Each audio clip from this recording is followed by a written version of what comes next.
San Diego, it's time to fire it up. From the beaches to the ballparks, from the gas lamp to North County, no one knows America's finest city like he does. You can't just punt on a Manny Machado prime use. He's a fourth-generation San Diegan, born and raised in the heart of this community. Passionate, opinionated, and always bringing you the real talk on your teams, your city, and everything in between. Braden totally knows his stuff. He's ready for the next step. That guy is good. Live and local, it's the Braden Surprenant Show. But I think Braden's one of the up-and-coming young stars in the media game in San Diego. Now, here's your host, Braden Surprenant. What's up, San Diego, and happy Tuesday to everybody out there in America's finest city. I'm Braden Surprenant. He's Frank Marchese. This is the Braden Surprenant Show, live and local each every day from 10 to 2 on San Diego's number one sports station, 97.3 The Fan. Had a lot of fun yesterday watching the championship series, the ALCS. Game 7 came down to the wire. And the Toronto Blue Jays are going to be taking on the Los Angeles Dodgers in the World Series. That starts on Friday, if I'm not mistaken. They're going to be in Toronto to start, then to LA, and then maybe back to Toronto. And we'll see how everything plays out in the World Series. What a great game it was yesterday, watching the Mariners duel it out with the Toronto Blue Jays. And what was probably a very heart-wrenching finish if you're a Seattle Mariners fan. Still have never made it to a World Series. I feel for Mariners fans. I really do, because in reality, that's kind of like the same feeling we have as Padres fans a lot. Unfortunately, couldn't get the job done, end up giving up a bomb late. And the Blue Jays, who were down 3-1, come back and win 4-3 over the Seattle Mariners. It's a lot of different things that played out in yesterday's game in the American League Championship Series that I think we could talk about a little bit in terms of the Padres. Like the pitching situation. What do you do with Mason Miller moving forward? Do you keep him in the bullpen? Do you make him a starter? Is he one of those guys that's going to be left at the back end to potentially be a closer? Or is he the break glass in case of emergency guy coming out of the bullpen? I think it's an interesting topic of discussion that I know was talked about a little bit earlier today on Ben and Woods. But there's a lot of things as you watch the playoffs where you start thinking about the San Diego Padres and what their roster is like and what they need to improve on to get to this level of being in the championship series and now being in a potential World Series, because now you got your World Series matchup. It's the Dodgers and it's the Blue Jays. Saw some people like tweeting out about that, like, oh, I can't believe if you're an American, you got to root for the Dodgers. I don't know if that's necessarily the case. I don't necessarily know that's really the case. I definitely hope the Blue Jays win the World Series for sure. I mean, that once the Dodgers won the National League Championship Series, it was whoever was winning the American League was going to be my vote. And last night, what a fun kind of finish to the American League Championship Series in Game 7. Back and forth, late comeback by the Blue Jays. I mean, even then, like Andres Munoz got into some trouble in the 8th inning, was able to work himself out of it. Mariners just couldn't get that last hit that they needed. And in the post-game press conferences, the post-game scrums, Brian Woo's out there like trying to, piece everything together, and all of a sudden you just hear this loud scream in the background. Apparently it was Julio Rodriguez.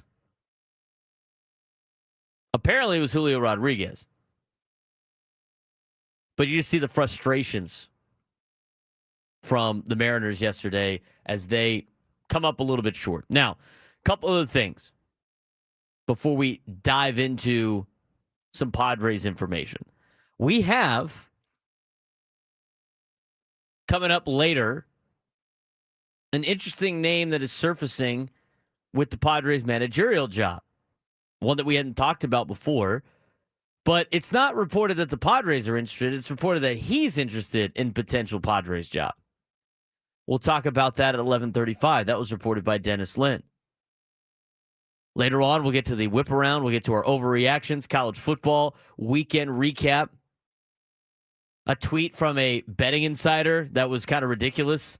I mean, sometimes betting insiders, to me, go a little bit too far when it comes to like telling fans what we should want to watch and what we shouldn't want to watch. How I watch sports is a lot different than what a gambler does when he watches sports. He had a stupid tweet about college football. We're going to talk about that at 12:35. Sean Lewis spoke with the media. We're going to hear from him at 1:15. And then we're going to dive into later on at 1:35, the Holiday Bowl. Because there was reports over the weekend that the Holiday Bowl was interested in moving to Saudi Arabia. That has now been done. And San Diego is going to have the Holiday Bowl. And Mark Neville had some quotes in the San Diego Union Tribune about the potential move and what the reasoning was for some of those things. So we'll talk about that as much as we can at 1:35. But we want to talk about the top offseason focus for the Padres. We kind of got into it a little bit yesterday. Didn't have too much time to really get into it, really dive into it. But we kind of talked about the overall front office side of things. They have to extend Preller. They have to hire a manager. Kind of keep getting updates from the Angels about who they have and who they don't have. But it sounds like the Angels have found their manager. Kurt Suzuki, according to Alden Gonzalez. The Angels are on the verge of hiring Kurt Suzuki as manager, sources tell ESPN. Suzuki, who's 42, spent 16 years as Major League catcher and has spent the last 3 seasons as a special assistant to Angels general manager Perry Miezan. So it's not Torrey Hunter that we found out last night. It's not Albert Pujols, who couldn't agree to, I think, money and years on the contract, but it's actually Kurt Suzuki that is going to be the Angels' job. So that's the latest on the Angels' potential new manager, but it sounds like it's probably close. But we talked about yesterday to go back to the Padres. Got to sign AJ Preller to a contract extension. Got to find a manager. They are interviewing Albert Pujols tomorrow. After that, you got to know what's going on with Yu Darvish. We talked about that yesterday.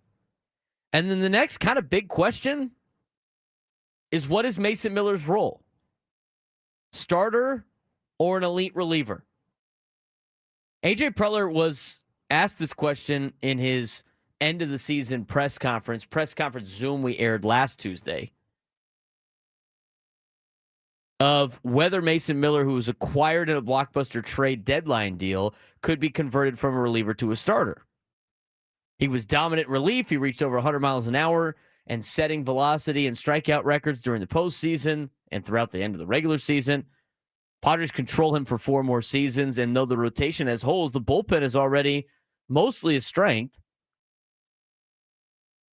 Preller emphasized flexibility and collaboration in deciding Miller's role. He's one of the great talents in the game. We'll get together as a group, but get Mason's thoughts and see what's the best. I think the way that plays out also determines how you go about the offseason. But let's talk about it both ways here. Okay, again, and we've seen the reports that Mason Miller tried to be a starter with the A's and he was having arm issues because of the way he threw. I wouldn't mind seeing what he's got in spring training if he could build up his strength to be a starter. Now, I think you would know that his talents and his pitching, his fastball probably lose a little velocity as a starter, probably doesn't throw as many sliders. I mean, he doesn't empty the tank in every outing. He'd have to pace himself a little bit. I think it'd be interesting to see. I don't think we really need to dive into a world in which Mason Miller is a starting pitcher for the San Diego Padres, like what that would look like. But in terms of what he is as a reliever, if you keep him in the bullpen, everybody automatically says closer. But when you watch the postseason, there has been too many times where the closer is left sitting in the bullpen who is more than, I don't know, 80% of the time, the best bullpen arm in said bullpen. And how many times in the postseason we've seen those guys not come into pitch because you're saving them for the ninth inning? So obviously, still waiting to hear whether or not Robert Suarez is going to opt out of his contract or not. My guess is he will, which means Mason Miller is the next one to be a closer. But does he need to be a closer? How would you use Mason Miller in a bullpen for the Padres anyway? I think the conversation is a little bit more interesting than most people think. And I look at the playoffs. I honestly think the usage of Mason Miller in the bullpen is different for the regular season than it is in the postseason. For many different reasons. When you use him in the regular season, yeah, he should be the closer. You're not living and dying on every pitch. You're not living and dying on every situation. You could leave him in the back end of the bullpen, and he could pitch the ninth inning. More times than not in the regular season, the ninth inning is the high leverage point. So to me, I think he automatically pencils in as the closer. But I don't necessarily think that means he has to be there waiting for the ninth inning in the playoffs. And I think he can be used in any way. I mean, I think it goes to a lot of teams in the past that have used their closers in different aspects of the game in the bullpen. And different times, whenever the big moment seems to happen, like in the 6th or the 7th inning with the top of the order coming up, and if you get these guys out, you're going to probably win the game here instead of later. I could see him having multiple roles. But it's an interesting topic of conversation. Mason Miller the starter, Mason Miller the reliever. How do you use him? We'll discuss further when we come back, as we're just getting started on the Braden Surprenant Show, San Diego's #1 sports station, 97.3 The Fan.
This hour on 97th The Fans brought to you by Toyota of Poway, voted San Diego's #1 Toyota dealer by USA Today, with APRs as low as 0% and tons of new Toyotas on the ground. No tricks, only treats during the Trucktober sales event happening now only at Toyota of Poway or online at toyotaofpoway.com in the heart of San Diego.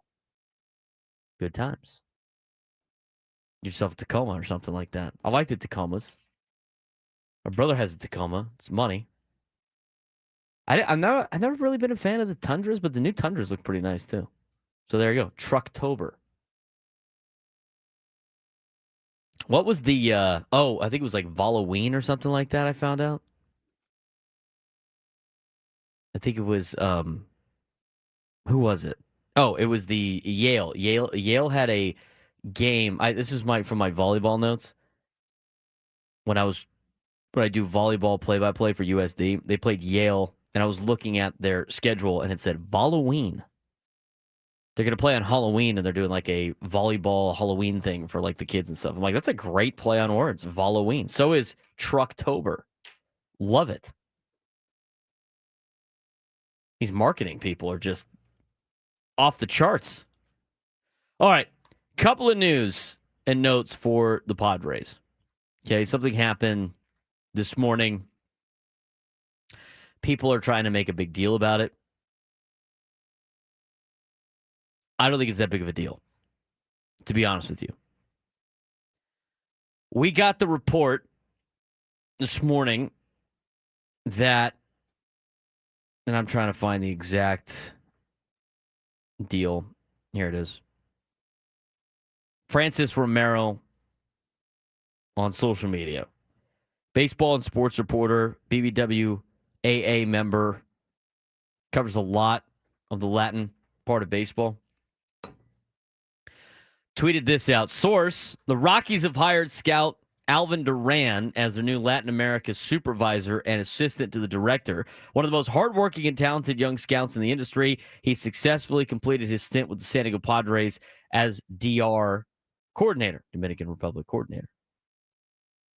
He goes on to say Duran played an important role in key signings such as Leo DeVries, Emmanuel Clase, and Ethan Salas. People are really trying to, really blowing this thing up. Here's my deal on this particular thing. Okay, and this is my overall opinion on this situation. Natural reaction. Good for Duran. Because this is a guy that obviously has been working his way up the ladder. And when you have guys like that, sometimes you don't have a job for them to promote to. And they get picked up by other organizations. Other organizations grabbing some of your personnel. As an organization, you're usually proud of those guys being able to move on to the next level. You see it in college athletic programs all the time. And so for me, I don't think it's that big of a deal that a guy that was part of the scouting and finding of great players got picked up by another.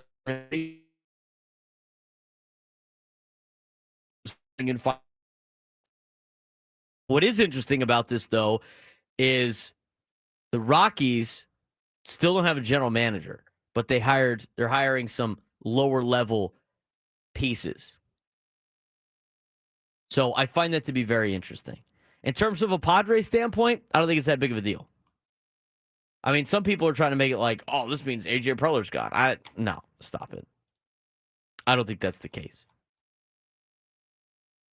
A little bit of news. Not too much, but a little bit of news. We also got a little bit of news about another name that might be interested in the managerial job for the San Diego Padres. We're going to talk about that later on. Somebody part of the organization already. But I want to get back to some of these top offseason focuses for the Padres. And we're talking about Mason Miller's role. And we had the clip from from last week about AJ Preller talking about the Mason Miller situation. Do we have that ready to go? All right. Here's what AJ Preller had to say about exactly what they were going to do with Mason Miller. We just talk again, like this is, we'll kind of start our review process and start having more communication with the players, with Ruben and Fritzy in that group also. The only thing I said to Mason at the end of Chicago was honestly like, hey, like obviously like thankful for the way he performed and impressed with how he went about his business after a big trade. And then just telling him that we'll be in touch in the next couple of weeks and have that conversation. So I'll be up between us and Mason. I think the good news is he's one of the great talents in the game. He can do a lot of things on the mound. I think we've seen like obviously the dominance with the fastball slider mix, the changeup coming into play. We've had some success here making guys starters, between Pomeranz and King and Lugo, and some others that I may be forgetting. But at the end of the day, like we'll get together as a group. We'll have our thoughts. We'll definitely get Mason's thoughts and hear what he thinks is best. We'll see how the off season plays out roster wise, and then we'll have some clear direction for him of what that looks like. I think this is all part of the process of trying to figure out your roster during the offseason. We went through the order already. We've talked about this multiple times. Extend AJ Preller.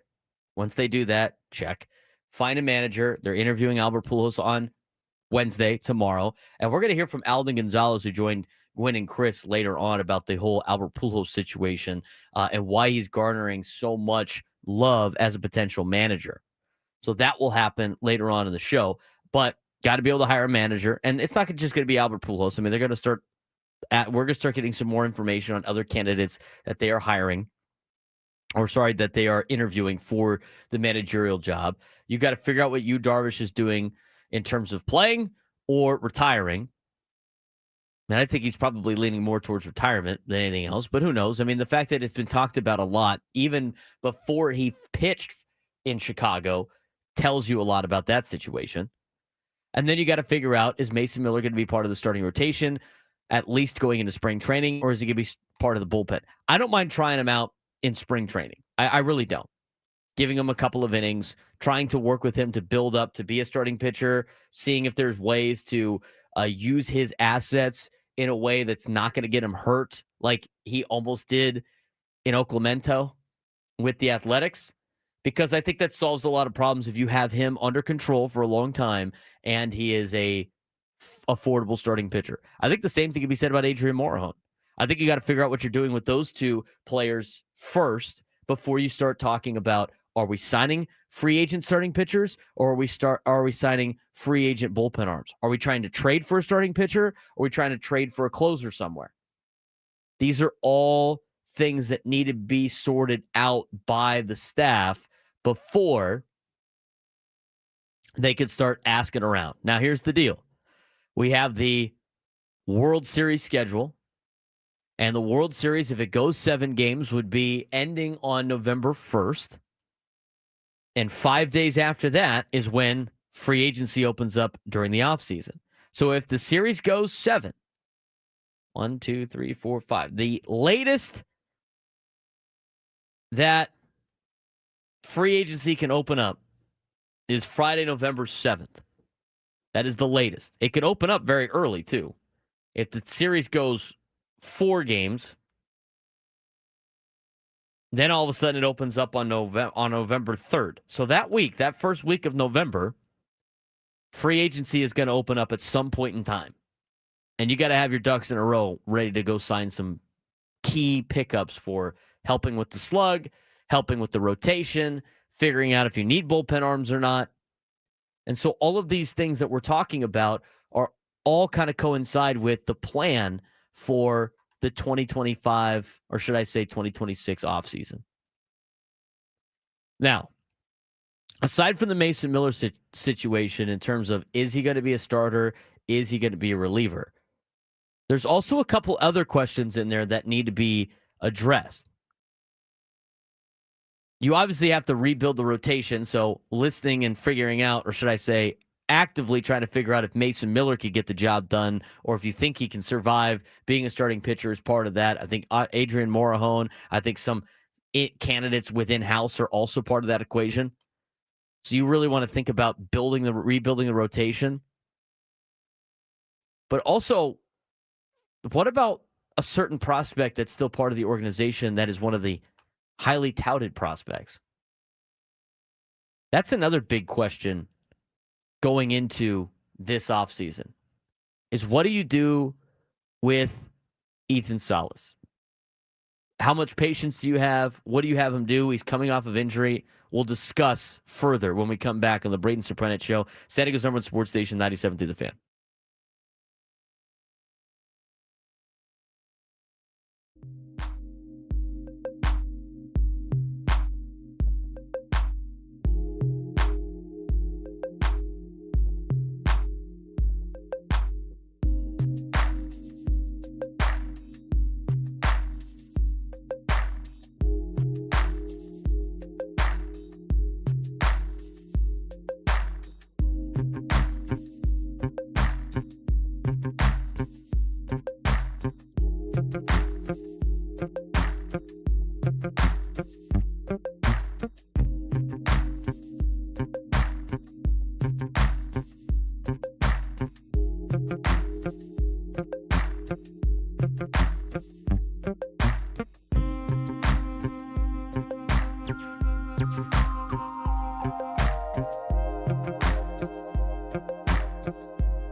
All guests on 97 through the Fan join us via the David P. Shapiro Fan Hotline. David P. Shapiro, criminal defense attorneys, helping good people regain control of their future when charged with a crime since 2010. Visit davidpshapirolaw.com. All right, I think Frank is. I think he's calmed down enough. Are you okay? Better than I was. He was not okay. Nope. He was I was very not. much far from okay. I was about the furthest thing from okay that you could imagine. Yes. I've never seen Frank so hot walking in the studio. Not upset, angry. Angry. He was livid. Adam was going to let him take the first hour off. Nope. Do you want to get some coffee? Just let me get in my rhythm. Let me start my day, and we'll be good. This was me, just kind of waiting.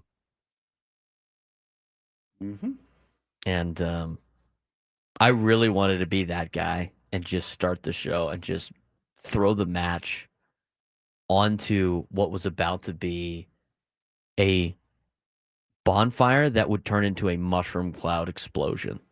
I was ready to do that, but you know what? I respect Frank enough. I knew he was too hot about it. Yep, I was.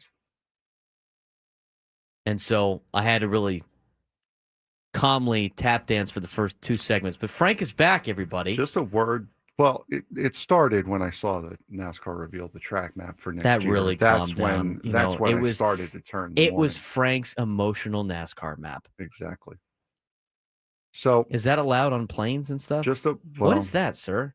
You're only allowed a carry-on and a personal item. What is it? This is my emotional NASCAR map. Yep, exactly. It calms me down. Exactly right. We got a NASCAR map about Coronado, which is pretty cool. Yes, it is. Anyway, back to Frank. Word to the wise. There's an accident on the freeway. On the east side of the freeway. There is no reason to back up traffic for 7 miles on the west side of the freeway. Hang on a second. If your life is that devoid of entertainment that you need to stop on the freeway to look at an accident, I have to ask a follow-up question. On the other side of the freeway, you need to find a hobby. I need to ask a follow-up question. Go ahead. Were they shutting down lanes on the opposite side for first responders? Nope. There was nothing wrong with the westbound part of the freeway. Not a thing. Accident was on eastbound. Yes, it was. And they were taking up lanes there. There was not. There was no like emergency vehicles or tow trucks on the wrong side that was back to back. None of that. Not a one. Oh man. So you got hosed by the looky-loos. Yep. That's why he was so upset. When you said, like, shutting down the freeway on the other side, I thought for sure that they shut down lanes of that freeway. Nope. Did anybody else get victimized by the 8th today on that? I don't know. Anybody else stuck in the traffic with you? I mean, the looky-loos. Oh, there were a lot of people. I don't want to see any type of things like that. I mean, sometimes you don't want to see what could potentially be there. Mm-mm.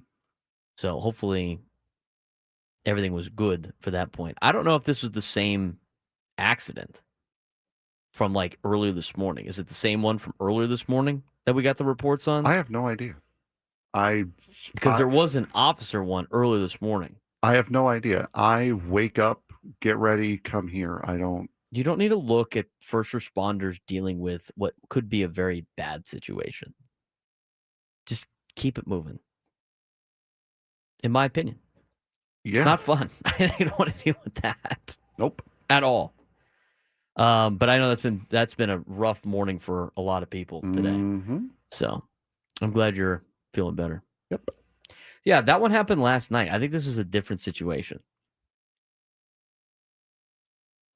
So I think this morning was different. I'm feeling a little bit better now. Still not calm, but I can trust myself on a microphone that reaches to the city now. So I'm good. Do you want to go through this map real quick, or do you want to save it for later? No, we could save it for later. You never know. We might need something for tomorrow. Um, Naval Base Coronado. Here's what you need to know about the map. I'll let Frank get technical with it later. Mhm. But here's what you need to know about the map. 16 turns, 3.4 miles. Find a seat near turn 2. Turn 2 is a 90-degree angle turn. 90-degree left-hander that is coming off of a long straightaway. Fine. If my years of watching Formula One have taught me anything, 90-degree corners after long straightaways usually lead to big boom. So find a seat near turn 2 or somewhere where you can see turn 2. All right, so it was the carryover for last night, which is terrible. And thoughts and prayers to the families. Yes, absolutely. And that particular, I have been part of the traffic in those particular situations. Like, I missed work last year coming down from San Clemente on Interstate 5. I mean, and it's like you sit there and you're frustrated, but at the same time, my frustration is going to be way different than people that were obviously part of the bad situation. Mm-hmm. So, I mean, that's a terrible accident that it happened 10:30 last night and still going. I mean, probably with an investigation, everything like that. And again, don't be a looky-loo. Keep it going. You don't need to see anything. Just keep driving. So, hearts out to the police officer's family that passed away last night with that accident on Interstate 8. Absolutely. Yeah. All right. Do you want to talk about the NASCAR crash or the NASCAR race that's coming to San Diego? Yes. It's going to be on North Island. Yes, it is. When I saw that, I thought it was going to be mostly on the runway for some reason. I can't remember the last time I was on Naval Base North Island. I know I had a field trip there when I was a kid. They do a lot of things on the runway, like the Speed Festival, which I don't know if they still do it anymore, but I did go to 1 year. That's all entirely on the runway. They have all the cars out on display. They have other cars out on display in the taxiways and stuff like that. But on the runway, they usually run on the Speed Festival. So I thought for sure that would be the case, but I forget that it's a base with streets and everything like that. So when looking at the map of the NASCAR race, you can actually see it on Google Maps. NASCAR posted it, but you can actually see it on Google Maps where you could see the outline of the regular streets to make it a, quote, road course for the deal. As you look at this map for a road course, Frank, very typical road course, special road course, a couple of places where they can open it up a little bit. I mean, as far as road racing is concerned, like actual street racing, you're more or less forced to just take what the surrounding area gives you. But as far as this track goes, it looks like it's going to be, it's got a mixture of everything. It's got sweeping corners, it's got tight corners, got a couple of chicanes in there, a lot of speed, a lot of places to get these cars up to some form of speed. This is not going to be just a slow, winding malaise of a race. They've actually done a very good job of what it looks like, getting everything that you would hope and expect out of a street NASCAR race. They got pretty much everything. You got tight technical sections, you got sweeping corners, you got a lot of place to let the ponies run. It's going to be a very, very interesting race for all 3 series all weekend long. Are they going to remove the speed bumps? They're going to have to. They are going to have to. You look at the there's like 5 right turns in there too. Are they going to be able to make those? Funny enough, I think they'll be okay. You sure? I'm about positive. Yes. Do you remember that Sports Center commercial Yes, with Junior. Yes. where he like couldn't make any right-hand turns. He was Mhm. just only turning left. Yep. Was that a Sports Center commercial or That like a was- commercial for something else? No, that was a This Is Sports Center commercial. Yes. That or there was another one where they were taking out the speed bumps. Yes, in the parking lot. So I think it was Rusty Wallace could get his car over it in the parking lot. Yes. Put the jackhammer on the Yep. speed bumps. What did you say? You said what's a turn eighth? What is that called? The Coronado chicane. What is a chicane? Is that why it goes It's like a left-right. left-right very quickly? It's a left-right little snap. I thought for sure they'd let him open it up a little bit more on the runway. And then again, it depends on how. I mean, it depends on how much room you have, and then you also have to not only get these 3,400-pound hunks of lead up to speed, you also then have to stop them, which is not an easy thing to do. Yeah, you have to slow them down very quickly. Yes, and those things don't do anything but go straight very quickly. I think it's going to be a fun little deal, and they're bringing everybody here, right? Yes, all three series, the Cup Series, what will next year be the O'Reilly Auto Parts Series, what is now the Xfinity Series, Why did you say it like that? because it's just call it the Busch Series. Everyone calls it the Busch Series. And the Craftsman Truck Series will all be here. So that'll be Friday, Saturday, Sunday of racing. We are already begging. I think you have to I think they should have to do the O'Reilly jingle in order to say the O'Reilly series. No, for the love of it all. Yes, please. I'm going to make no. you have to say that. No. If you want to talk about NASCAR on the show, you're going to have to call it the O'Reilly series. Fans have already been worn thin by the fact that every Xfinity driver has to say, man, our car was as fast as Xfinity wireless internet all season long, that would be way too much. I think you could be giving out. Singing You know the what? jingle would be way too far. This is a great bit idea. You ready for this? Fast as Xfinity Mobile. We're going to have, we got to find a way to get tickets to the O'Reilly series at the thing. And then we should give them away. And then whoever wins them, Frank should show up and sing the O'Reilly jingle as he hands out the tickets. Rod, natural casings. I think we're onto something here. The traveling jingler, Frank Marchese. No, that's Chris Ello. I know it might be you now. Handing out O'Reilly series tickets and singing the O'Reilly jingle as you hand the tickets out. We got to make this a thing. No, we don't. We don't have to make this. This is great. We do not have to make this a thing. I think we do. Which, by the way, I will say this: if anyone from NASCAR is listening, not only have I said on multiple occasions that we will promote this thing to the heavens if you allow us to. There have been, well, next year, there will be 2 races under our belts covering NASCAR at Phoenix. No other radio station in San Diego can say that. So if you need an official San Diego radio partner, we do have experience covering NASCAR events at this radio station. It's me, and one of them is to be determined next year, but that is 1, definitely, and 2, hypothetical, more races than any other radio station in this city has done.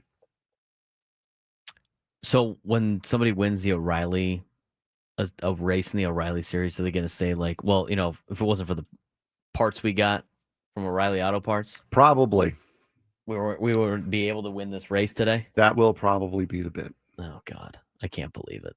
All right, we wanted to talk about Ethan Salas coming into this particular diatribe, but then we had the NASCAR map. If you want to go see it, who posted it? NASCAR? We did. NASCAR posted it. 97.3 did. If you're looking for NASCAR news, Jeff Gluck and Bob Pockrass are usually the two most reliable sources. Jeff Gluck works for The Athletic, and Bob Pockrass works for Fox.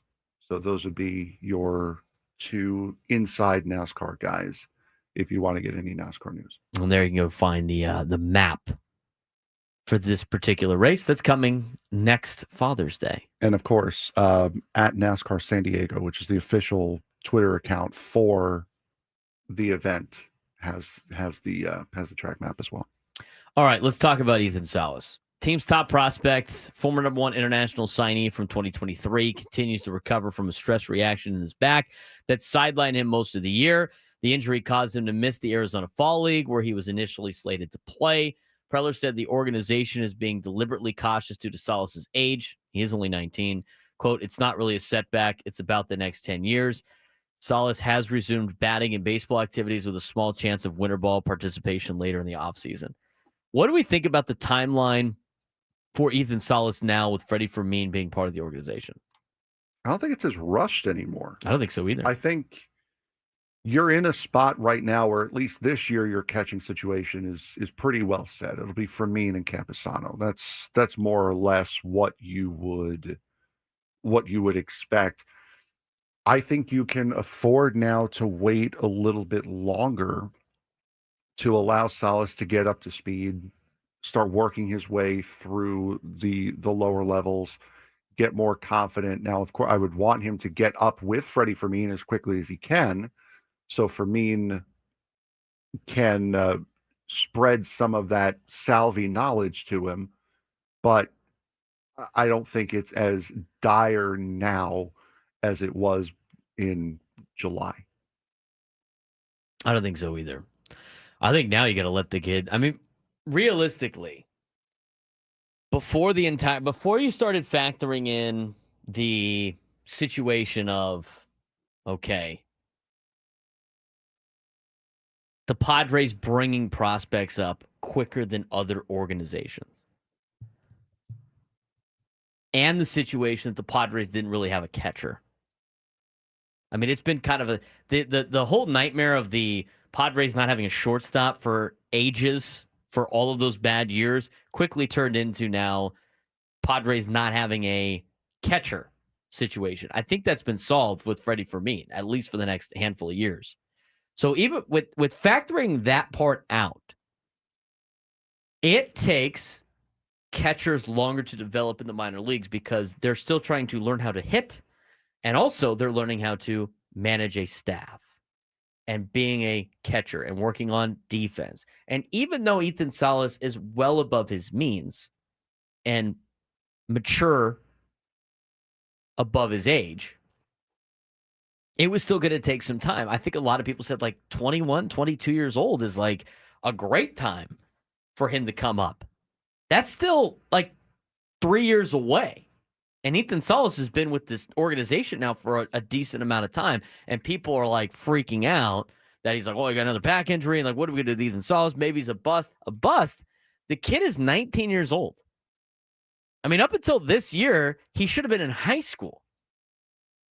But he's playing professional baseball, and he's in leagues like way higher than where he's probably supposed to be because the Padres expedite the process.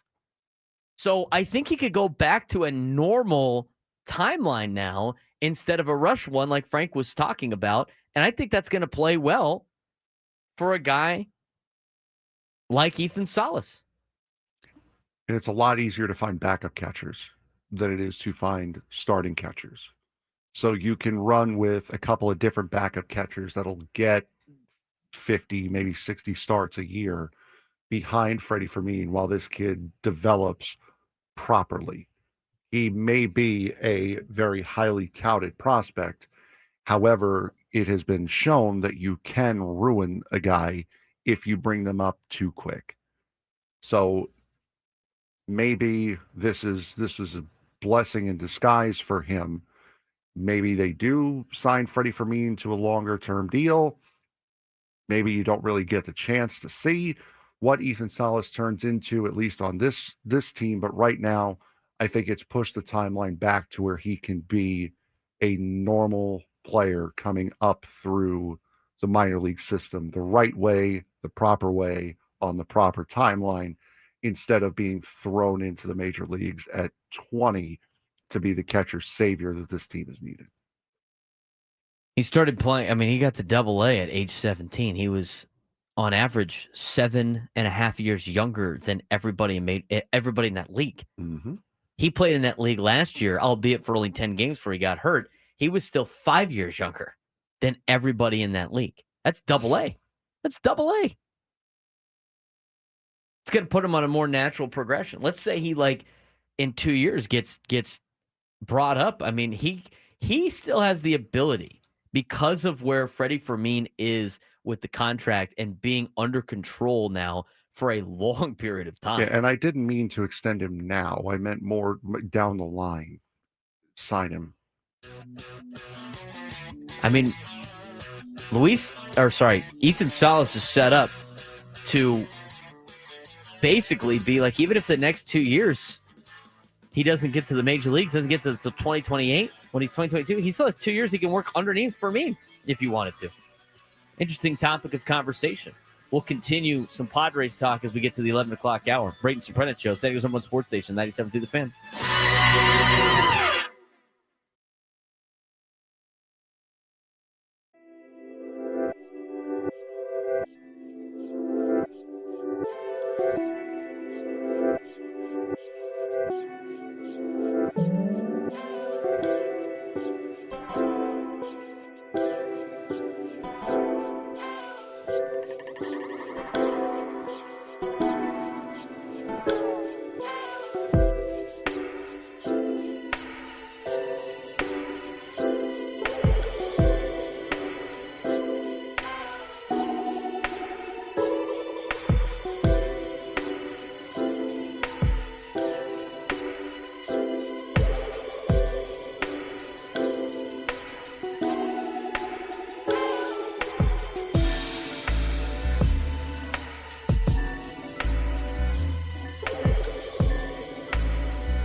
11 a.m.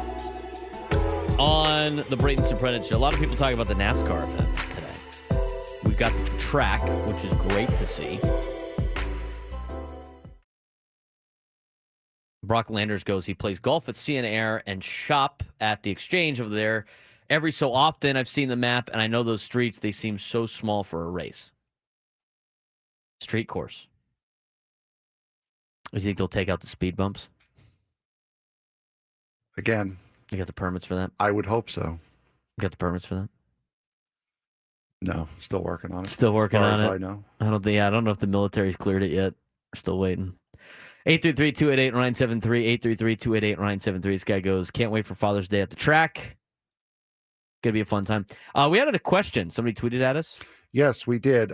This is something that you guys can do. I know we don't promote it much, but you can do this. If you would like to ask us a question, please follow us on Twitter at B_SURP show, and you can write to us.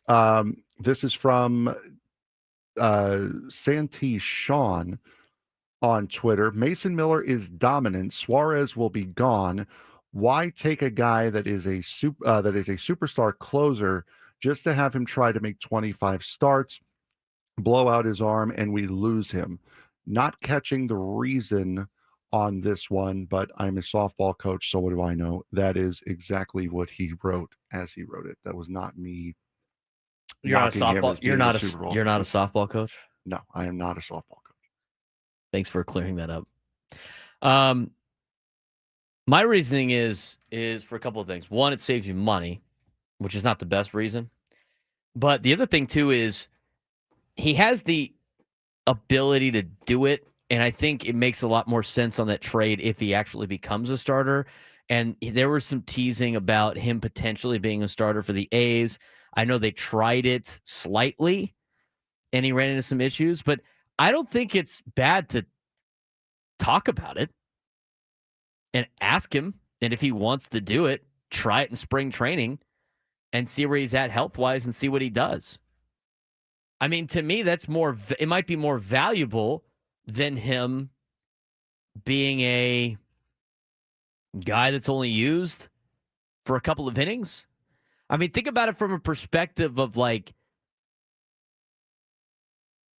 I don't want to say, war, but when you look at value of players, what did he have? He was like the 75th best pitcher in baseball last year due to value with WAR because he only threw 60 innings. I mean, if he's your best pitcher on the team, but he can only give you 60 innings a year, is he really that great of an asset, Frank? I mean, it's a little bit, but not the most. Depends on the 60 innings. If he's throwing 60 innings, but they're fifth inning, then no, it doesn't really matter. But if it's 60 innings and it's the ninth inning with a 1 or 2 run lead, then yeah, it does kind of matter. I wouldn't force him to do it. I wouldn't be like, you're going to be a starting pitcher and just be like, I don't really care what you think. I think that creates bad optics. But if they have the conversation,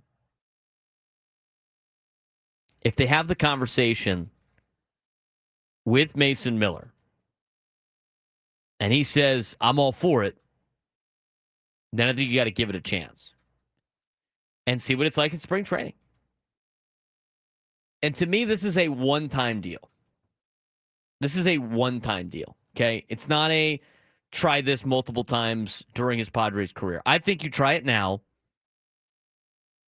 Ask him about it. If he's in, see if he could start working out to try to build his arm up to be a starting pitcher. Test it out in spring training. And if it doesn't work, guess what he can do? He can go back to the bullpen.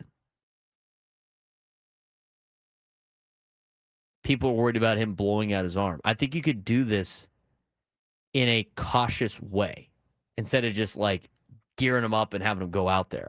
There's a way to do it. I think he has to limit how many sliders he throws. I think he has to take a little bit off the velo off a little bit. But I think it saves you a lot of money if you could turn him into a starter. I think that helps your team out a lot if you turn him into a starter. But this is what you have to do, in my opinion, to be creative when you have already spent 60% of your income, 64% of your revenue? When you've already spent 64% of your revenue on your roster. These are some of the moves and ideas that you have to come up with because you need starting pitching and it doesn't grow on trees. And the pitchers that are available are going to cost a lot of money and you're going to be frustrated with what you see on the market. So this is a way to do that because it's easier to acquire bullpen arms and to find bullpen arms than it is to find starting pitchers. I would do the same thing with Morejon, to be honest with you. I would do the same thing with Morejon. What's more valuable to your team, a starting pitcher or a closer that only pitches the ninth inning when he has a lead? What's more valuable? It's a starting pitcher. I think you got to try it. I honestly think you got to try it. And I think, as you pointed out yesterday, it's a lot easier to stretch out and then go to the bullpen instead of doing it the other way around. So if you're going to do this, it's going to need to be an off-season thing, or else the guy is missing time as he goes down to the minors or does 100%. Whatever to stretch out. So then you just don't have him, period. Having a good closer is nice. Having a good closer is not necessary.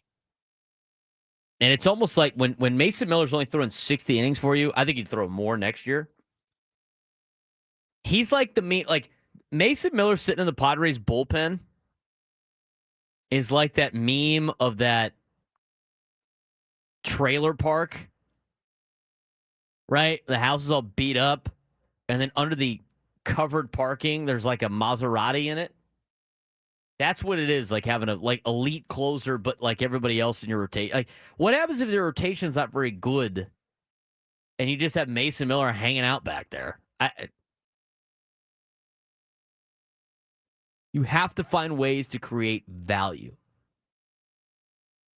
And to me, like, you would have to have a way or an opportunity to see if Mason Miller can start. Would you have Trevor Hoffman become a starting pitcher? No, Trevor Hoffman threw like low 90s and he had a changeup. He wasn't built to be a starting pitcher. He was just a good bullpen arm. Mason Miller had been rumored to be a guy that could be converted into a starting pitcher. And if that is the rumor, then you give it a chance. He came up as a starter. Right. He came up as a starter. He was a starter. When he got called up, he was a starter. And he moved to the bullpen. Because he was going to really hard. Yeah, he's throwing really hard, and he's going to throw out his arm. There are some guys who are just meant for that bullpen role. There are some guys that are meant for a starter role. And then there are some guys that the starter role can only take you so far. Mason Miller was one of those guys where the starter role took him so far, but if he wanted to stay there, if he wanted to stay in the show, he was going to have to go to the bullpen. That's exactly what he did, and he became one of the best at it. He made 6 starts in his first year with the A's. Adrian Morejon is another example. They signed him to be a starter. Yeah. Adrian Morejon was a starter, but he was not going to stay in the major leagues as a starter. Being a starter only took him so far. He revitalized himself as a bullpen arm, and last year he was one of the best bullpen arms in baseball. It happens with a lot of guys. Seth Lugo was that way. Yuris Familia, going back to that he was that way.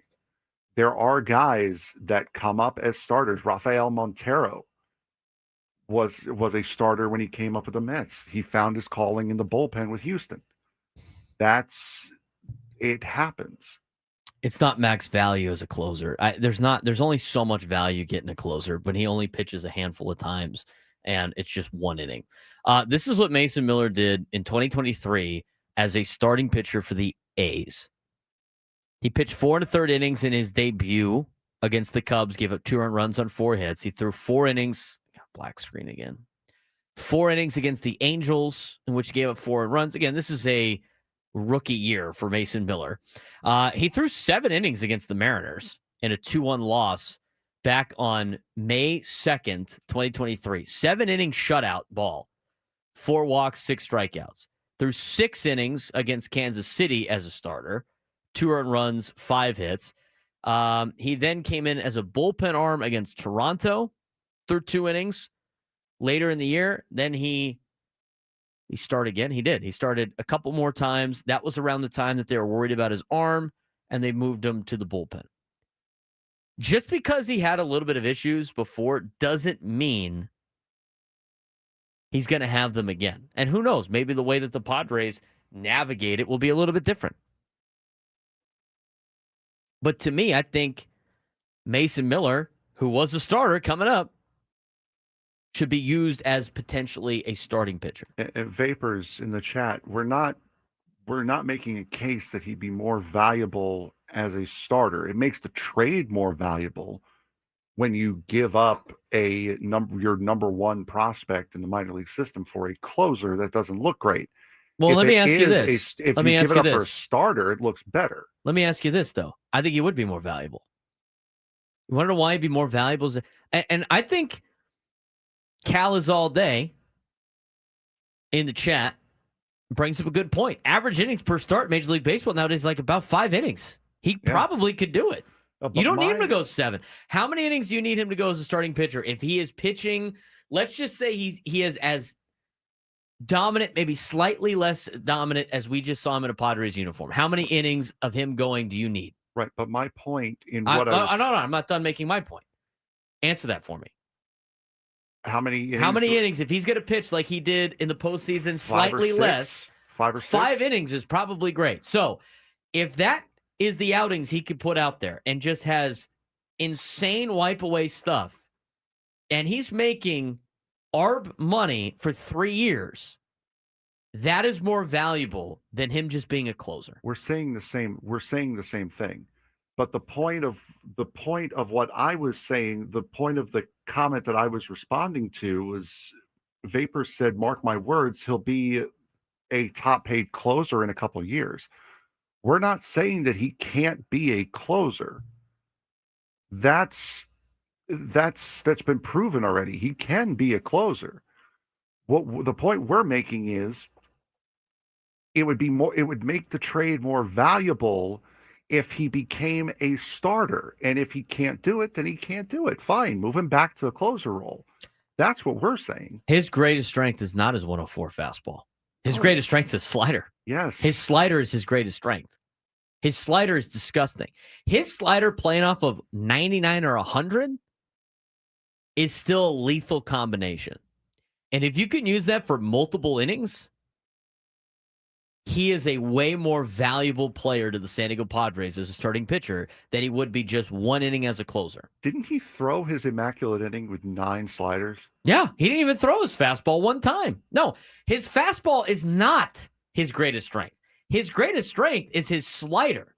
And if you can use that as a starting pitcher and you're paying him, arbitration money, $3.4 million expected next year, and he's a starter and he gives you 20 starts. And now you could go spend the money on something else. That's what makes him more valuable. Him being a bullpen arm, I could get. You know how many guys now throw over 100 miles an hour? I mean, there's every bullpen arm the Padres have, guys throw 100 miles an hour. You can find guys to go do that for 1 inning. The reason why Mason Miller is so valuable and could be a starter is because he can get guys out multiple times through an order. The reason why players are bullpen arms, they can't do that. They can't do that. But as a start, the reason why they're starters is they can navigate a lineup multiple times. They don't get figured out as fast. That's why he's more valuable to me as a starting pitcher. Right, and that's exactly what Manny in the chat got what I was saying, which is you're not moving him because he can't be a closer. You're moving him because you're trying to extract the most value out of the trade while he's under control. Correct. It's about extracting value, not he can't do this. Let's move him to the starting rotation. And we didn't even talk about his changeup he has. Yeah. His changeup's also filthy. And again, that all plays off of 99 and 100. I mean, Dylan Cease was hitting 100 multiple times in outings as a starting pitcher. Mason Miller came up as a starting pitcher. He has the ability to do that. And to me, I don't know why you wouldn't just try it. And here's the thing, guys. Here's whatever, like the people that are like for him closing. Yeah, he'd be the best closer in baseball. He is already. But I'm telling you right now, if it doesn't work, you have one off season and a spring training to see if it's going to work. And if he starts getting arm issues again, or he starts feeling pain, or it just looks like it's not comfortable, or you don't think you can shut him down from being a starter and throw him into the bullpen. And that's the one chance you have. I think you have one chance to make this guy a starter, and it's this season, and that's it. And after that, forget about it. He could just be a good, like, all right, you know what? He's just a closer. But the fact that his changeup and his slider is so elite, and he's got a fastball that goes over 100, which he's not going to have in the 20 starts. I mean, if he gets you 20 starts, which would be phenomenal, by the way, his velo is going to be way lower than that. But I'm telling you, even if his velocity is lower, what do you think it's going to be, like 92? No, it's going to be like upper 90s. Tons of starting pitchers now throw upper 90s anyway. And even with that, even if he is throwing upper 90s, you know that if he really needs to get a guy out and he knows it's his last inning, or if he knows it's his last batter, you know he's still got 4 or 5 miles an hour that he can put on that. Yeah.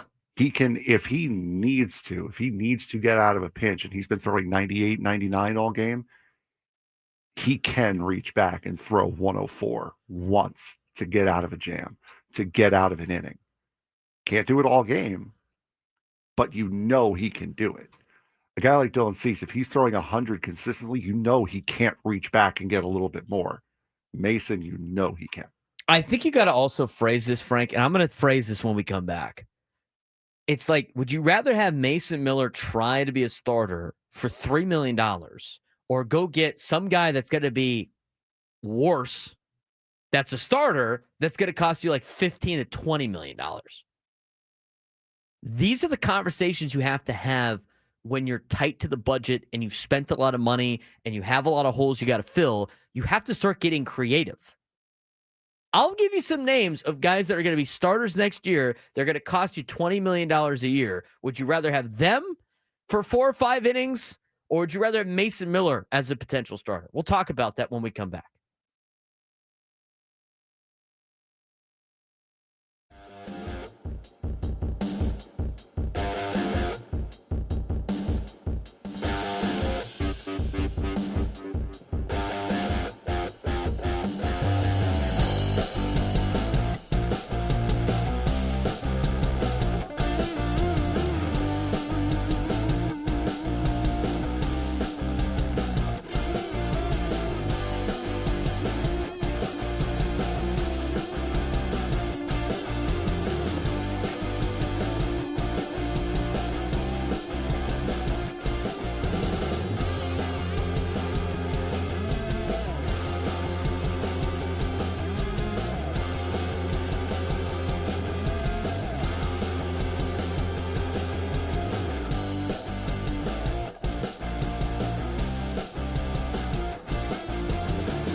He's Frank Marchese. I'm Braden Surprenant. This is the Braden Surprenant Show, live and local each every day from 10 to 2 on San Diego's number one sports station, 97.3 The Fan. You can't count on much, but you can always count on Sundays with the NFL on CBS and Paramount Plus. Stream your local NFL game live every Sunday all season long, starting at just $30 for your first year. That's like $250 a month. Visit ParamountPlus.com/NFL to get started today. All right. More of this conversation I thought we are going to get into today about Mason Miller and being a starter. I agree with Tony Gwynn Jr. Ask Mason Miller. If he doesn't want to be a starter, that just ends it right there.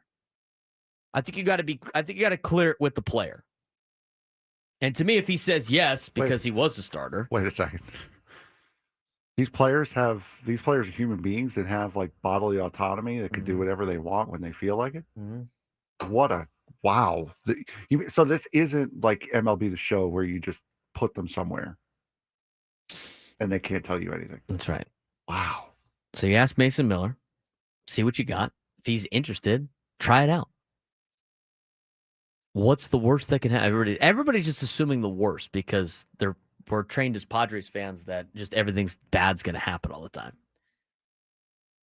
But would you rather do that, or would you rather sign some of the players that are going to cost you $15 to $20 million to be starting pitchers that are okay starting pitchers? I mean, Nick Martinez last year, and I think Nick Martinez is a great pitcher. Nick Martinez last year got $21 million. $21 million. Nick Martinez is a free agent again this year. Are you going to give Nick Martinez $17 to $18 million when you have $20 million to spend this offseason? That's the latest rumor I had. Who knows? You got to go sign. Who are you going to go sign? I mean, you have to fix the starting rotation. The starting rotation is a problem. Your starting rotation right now, you have to replace Michael King and Dylan Cease. They're going to free agency. You're not re-signing those players. Yu Darvish's future remains uncertain. If he retires, that frees up $15 million or whatever it is, $17 million. Joe Musgrove's coming back from Tommy John surgery. Nick Pivetta will be back. Brandy Vasquez at the back end. That's three guys. You got to throw J.P. Sears out there again? People are like, I'd rather have Adrian Morejon. I'd rather have both of them. I'd rather have Morejon and Miller in the starting rotation. Go find bullpen arms. They're not going to cost you as much. Starting pitching costs you a ton of money. You going to go make a trade for a starting pitcher? The reason why you have to have this conversation is because you're trying to find the best way to make a roster with what you have for resources, what you have with money, what you can do with trades. I mean, I just keep going back to like Sean Manaea getting $25 million a year. I mean, would you rather go invest $20-something million in a Sean Manaea type player, or see if you could get some value out of Mason Miller as a starter? And the farm system is loaded with bullpen arms.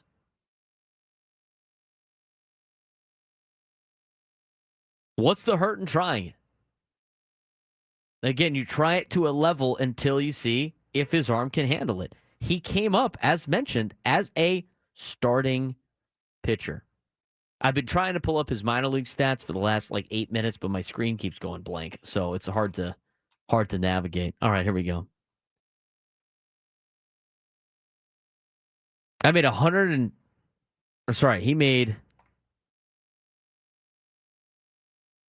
only pitched 16 games in the minor leagues. That's pretty impressive. Remember, he was a starting pitcher at Gardner-Webb. Makes a lot of sense. College pitcher. Made 38 starts in college, made 15 starts in the minors. Has made 6 MLB starts. He had a 7-inning start against the Mariners of shutout ball in his rookie year. I think you only attempt this one time. And I think you do it with Morejon too this offseason. See if they can become starters, because I think it solves a lot of your problems. If it doesn't work this year, you're done doing it. And then he's just the bullpen piece.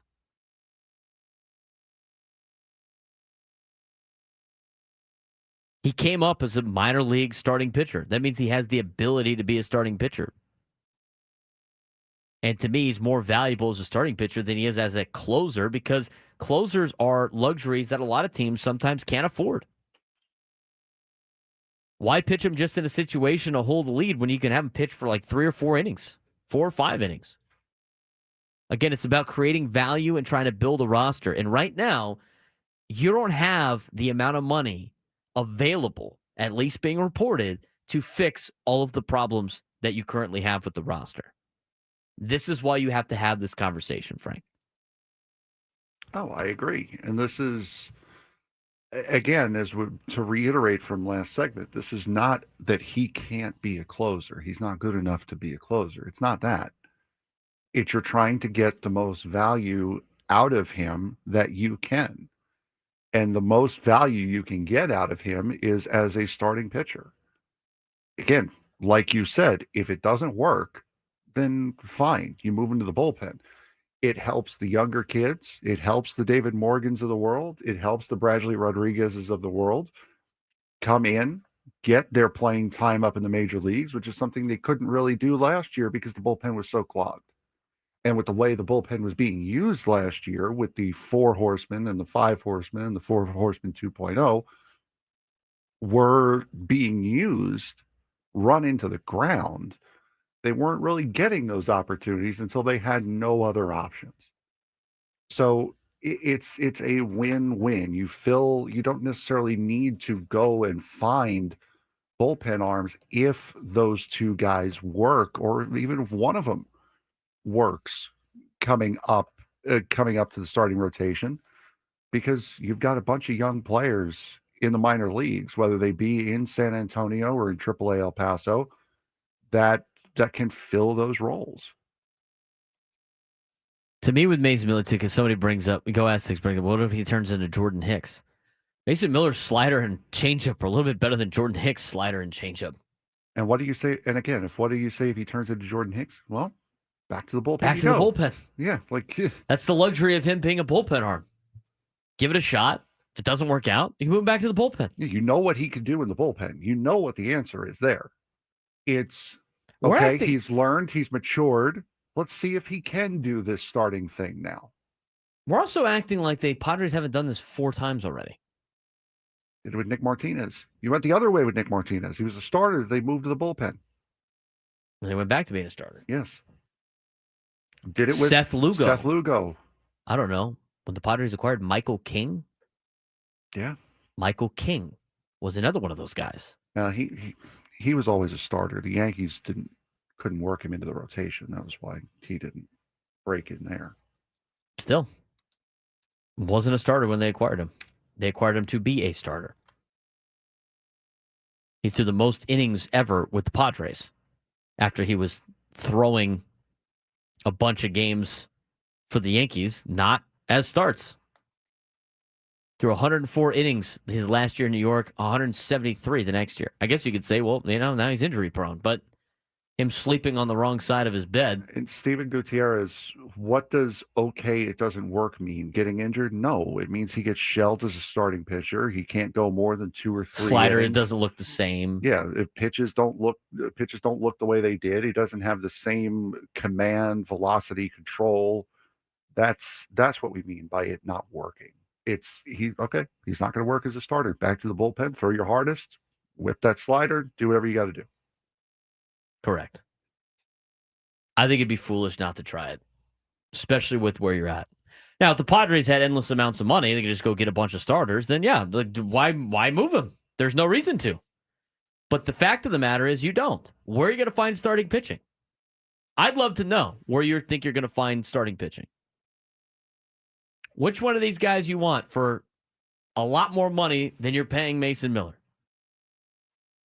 Because I'm going to tell you right now, before anybody starts mentioning Ranger Suarez, Framber Valdez, or Dylan Cease, Merrill Kelly, you're probably not going to afford any of those guys. Nope, no shot. You're looking at the range of Patrick Corbin, Kyle Hendricks, Zach Littell, Mike Soroka, Zach Gallen, Griffin Canning, Aaron Savali, Dustin May, Chris Paddock.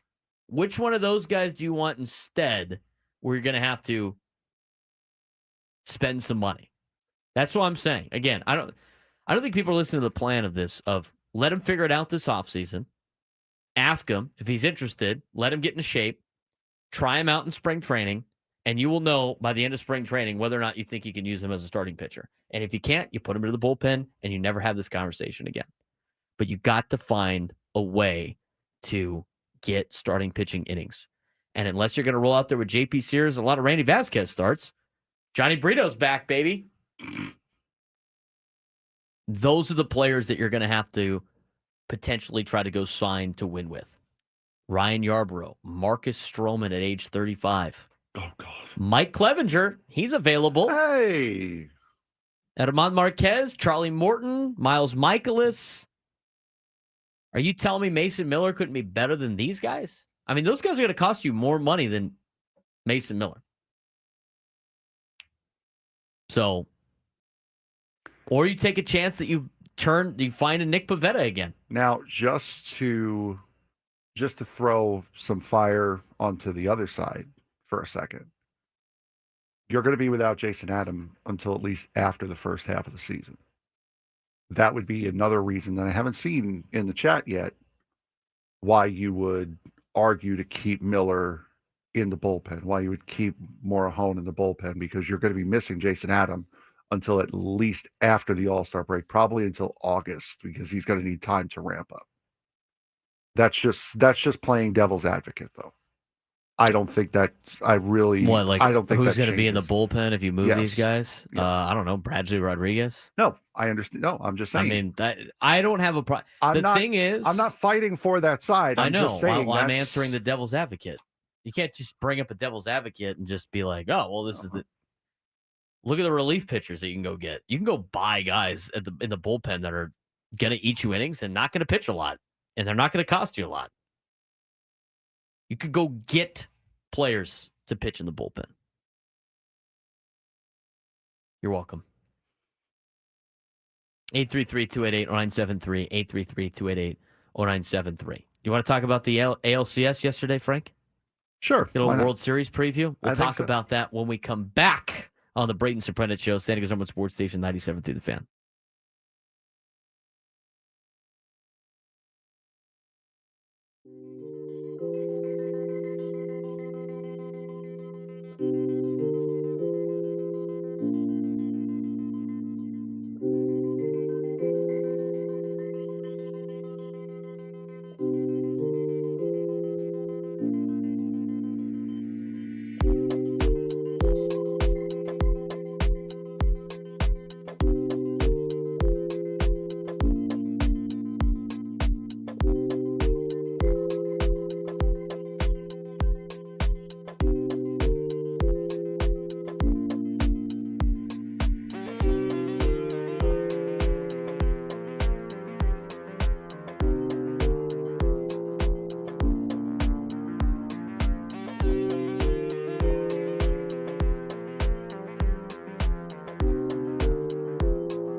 All right, a couple things to get to here on the Braden Surprenant Show.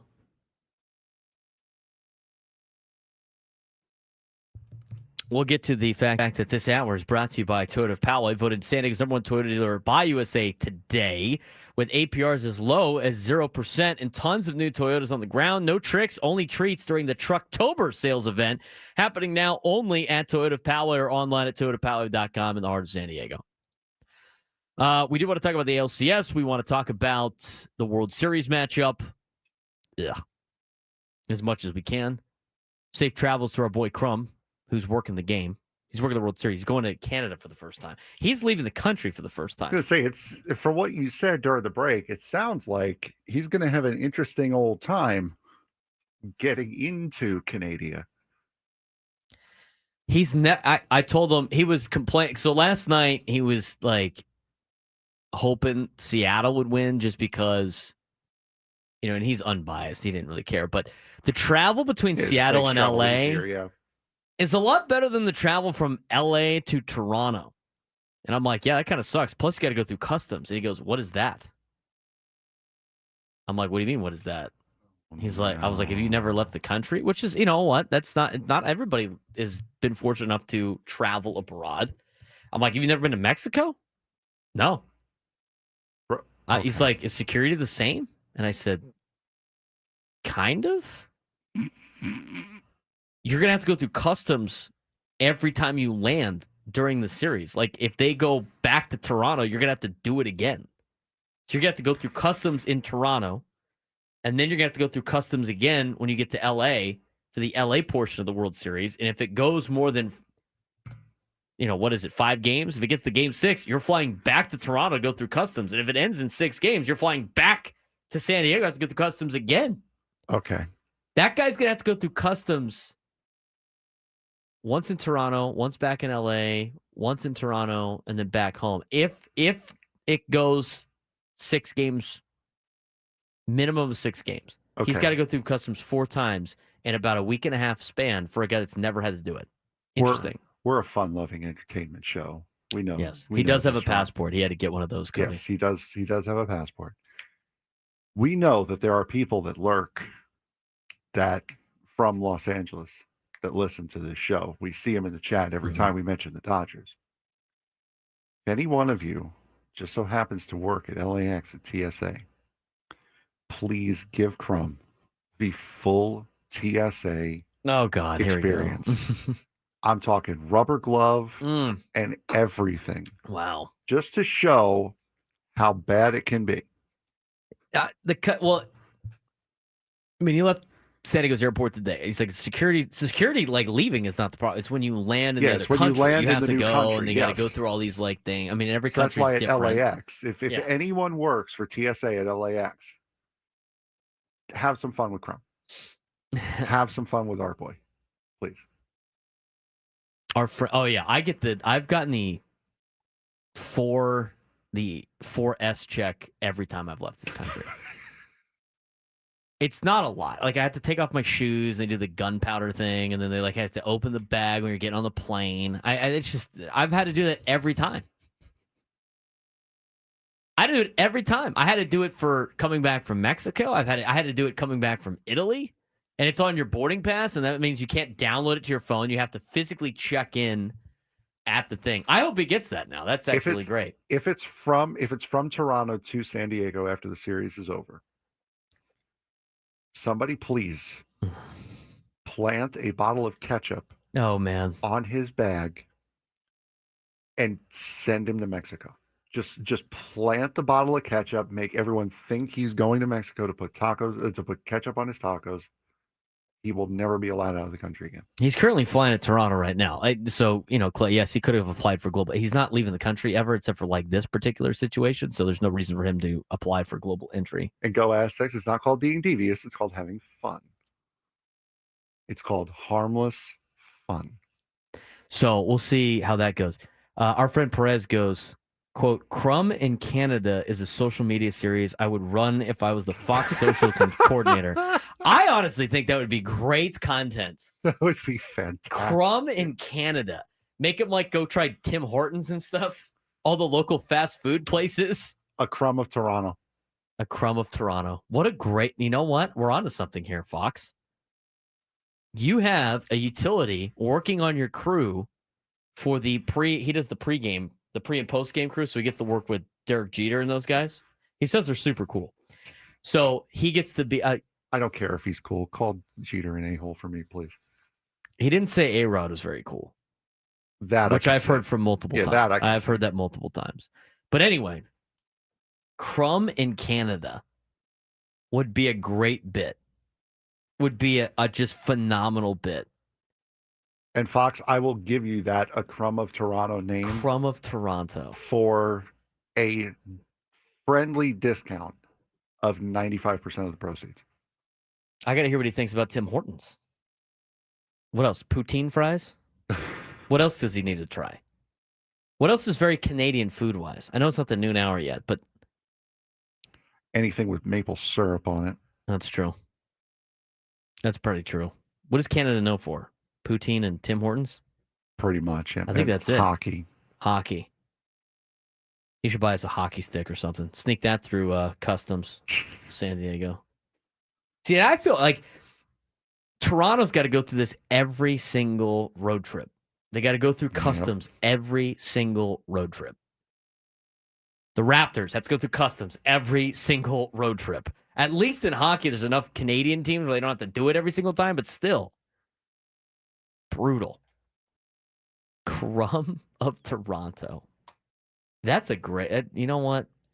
That should be your application of Fox, be a producer. Like I said, a generous discount of I get 95% of the proceeds. A generous discount. Sponsored by Tim Hortons. Yes. Sponsored by Timmy's. Cheese curds and gravy all day. What'd you think of the ALCS, Frank? Fun. Very, very exciting. Regardless of it being a 7-game series, it was a very, very fun series to watch. And again, to last night's game, you have Julio Rodriguez doing what you need to do. Julio Rodriguez, a big go-ahead solo home run. Cal Raleigh hitting the most home runs in American League history in a single season, regular season and playoffs included, at 65. The top 4 were all Yankees. And no, they were not all Aaron Judge. Raleigh now owns that record with 65 home runs total between the regular season and the postseason this year in American League history. And then you get that incredible moment in the 7th inning with George Springer's go-ahead 3-run home run. Unbelievable. The roof flew off the Rogers Center. Unbelievable game all the way around. Great series by both teams. It's a shame that one of them had to lose. And it's going to be a shame that now Toronto has earned the right to lose to the Dodgers in the World Series. Oh, Rod even put the it's funny. I don't know why I didn't say this, because we have this. We pronounce it Tutke. I don't know how it's actually supposed to be pronounced. I never know how to spell it. Rod's got it. We have that the night before Thanksgiving every single year in my family. It is absolutely disgusting. Portier? My family calls it Tutke. That's definitely not it. All right, let me tell my French. Google. Let me tell my French Canadian relatives that they Google don't do it right. Translate. Tutke. Google Translate. Hold on. I don't trust Google Translate because they mispronounce Italian words all the time. Well, ricotta. No. Anyway, traditional French Canadian meat pie. It's a bunch of ground meat and stuff like that mixed with a lot of cloves. There's a lot of cloves in that thing. My grandmother makes it. And you know what you serve it with? Pickled beets. Ugh.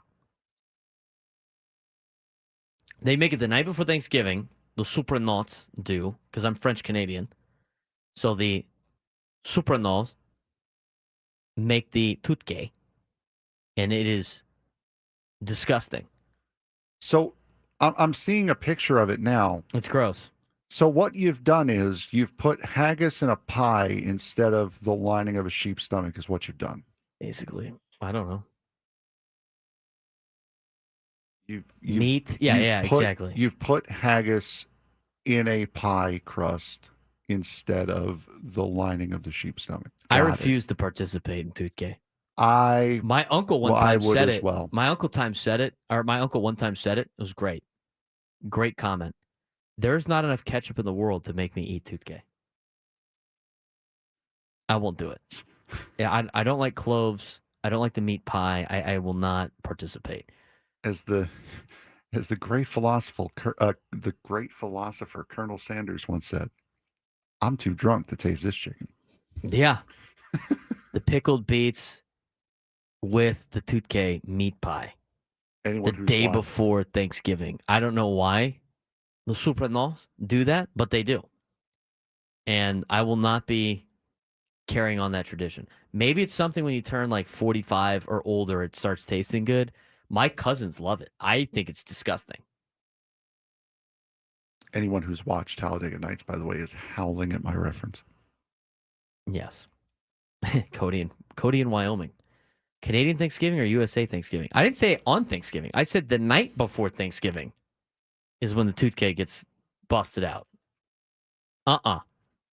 That's a no for me, big dog. Especially with the beets. Ketchup, not going to get it done.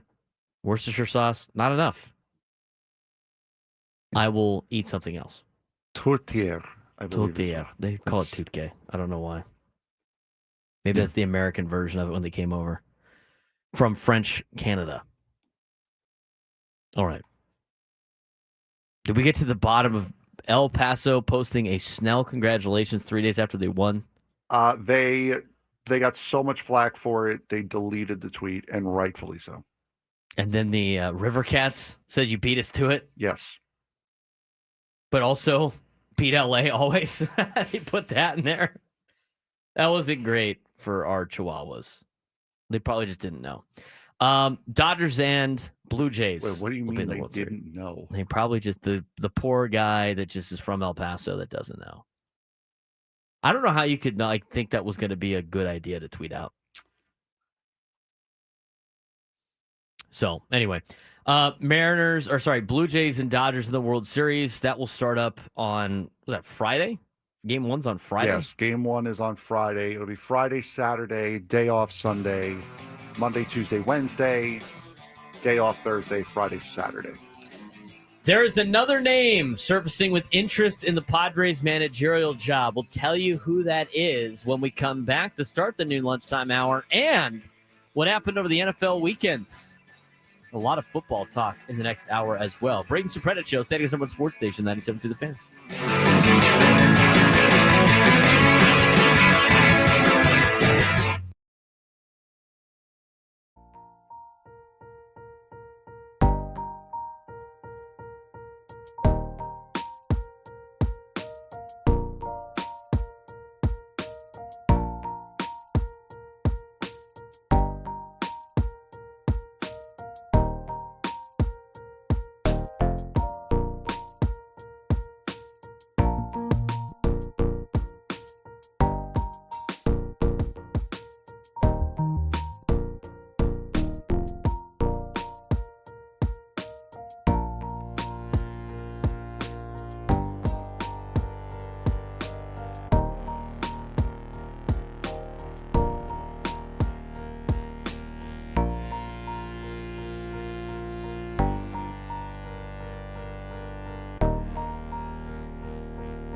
San Diego, it's time to fire it up. From the beaches to the ballparks, from the Gaslamp to North County, no one knows America's finest city like he does. You can't just punt on a Manny Machado prime use. He's a fourth-generation San Diegan, born and raised in the heart of this community.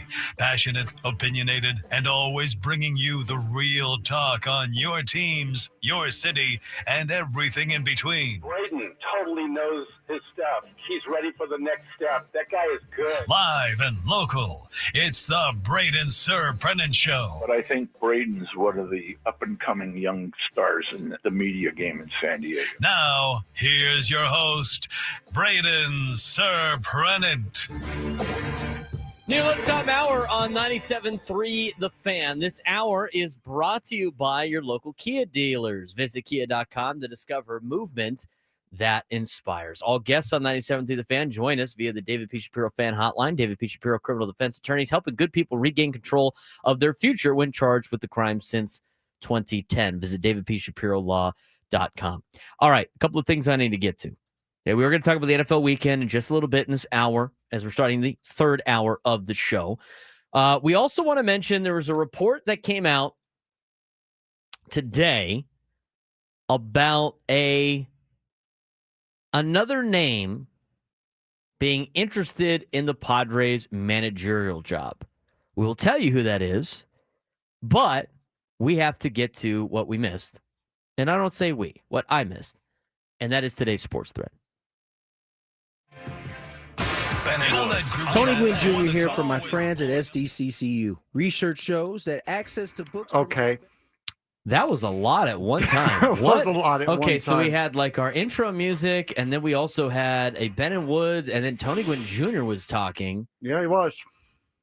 What in the world was... I mean, that as somebody that has sat in that seat for a long time, I know exactly what probably happened.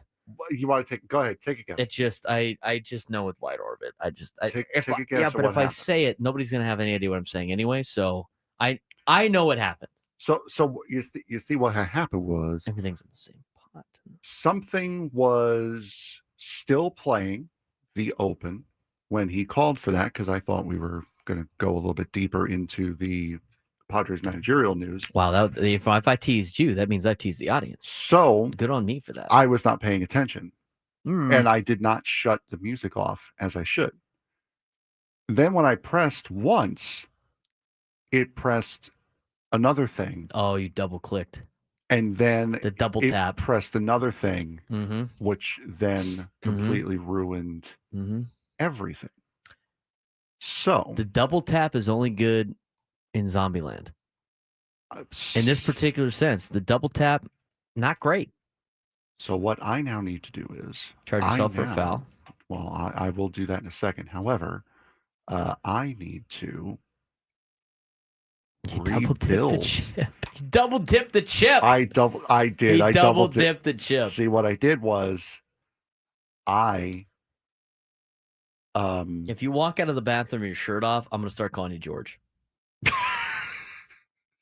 I'm good. You I will double not do dipped that. the chip. So here's what's going to happen.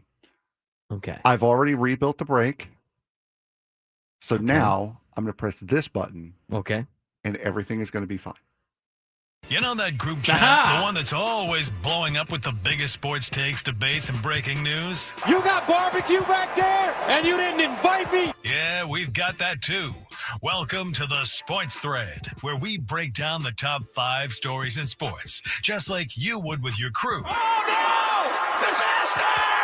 What a bad idea! No filters, no silence, just real talk. Brought to you by QC Kinetics. Stop sitting on the sidelines. QC Kinetics gets you back in the game without surgery. To learn how, visit QCkinetics.com. All right, Frank, what's going on in the sports world today that's not Padres related? A lot of firings and a lot of hot seat discussion. So we'll start off in the National Football League. Number 1. Coach Brian DeBoll says he is not considering any major staff changes after the Brian Giants allowed DeBoll. 33 points in the fourth quarter of their stunning 33-32 loss to the Denver Broncos on Sunday. The Giants became the first team in 1,603 NFL games to blow a lead of at least 18 points with less than 6 minutes remaining in the fourth quarter. That put the attention specifically on the defensive coordinator, Shane Bowen, as it should have, after several key defensive players weren't pleased with the play call on the first snap of the Broncos' game-winning drive with 33 seconds to go. When you do something as historic as that, someone kind of needs to catch some heat for that, no? Yeah, but I don't know. Are you going to fire him right now and just go through the process? I mean, are you going to call him out in the media? I mean, I'm sure there were some inner conversations about it, but what is not great for the Giants is giving up 33 points in the fourth quarter. Mm-hmm. I mean, to be fair, the defensive coordinator was doing a good job for the first three quarters. Is that last shutting out one. the Broncos for the first three quarters? It was just that kind of the last one that things went awry. Yeah, that happens. And they gave up 33 points in Denver. You know what? No lead is safe in Denver, right? The Mile High City. I mean, that was a Coors Field special. Mile 33, high.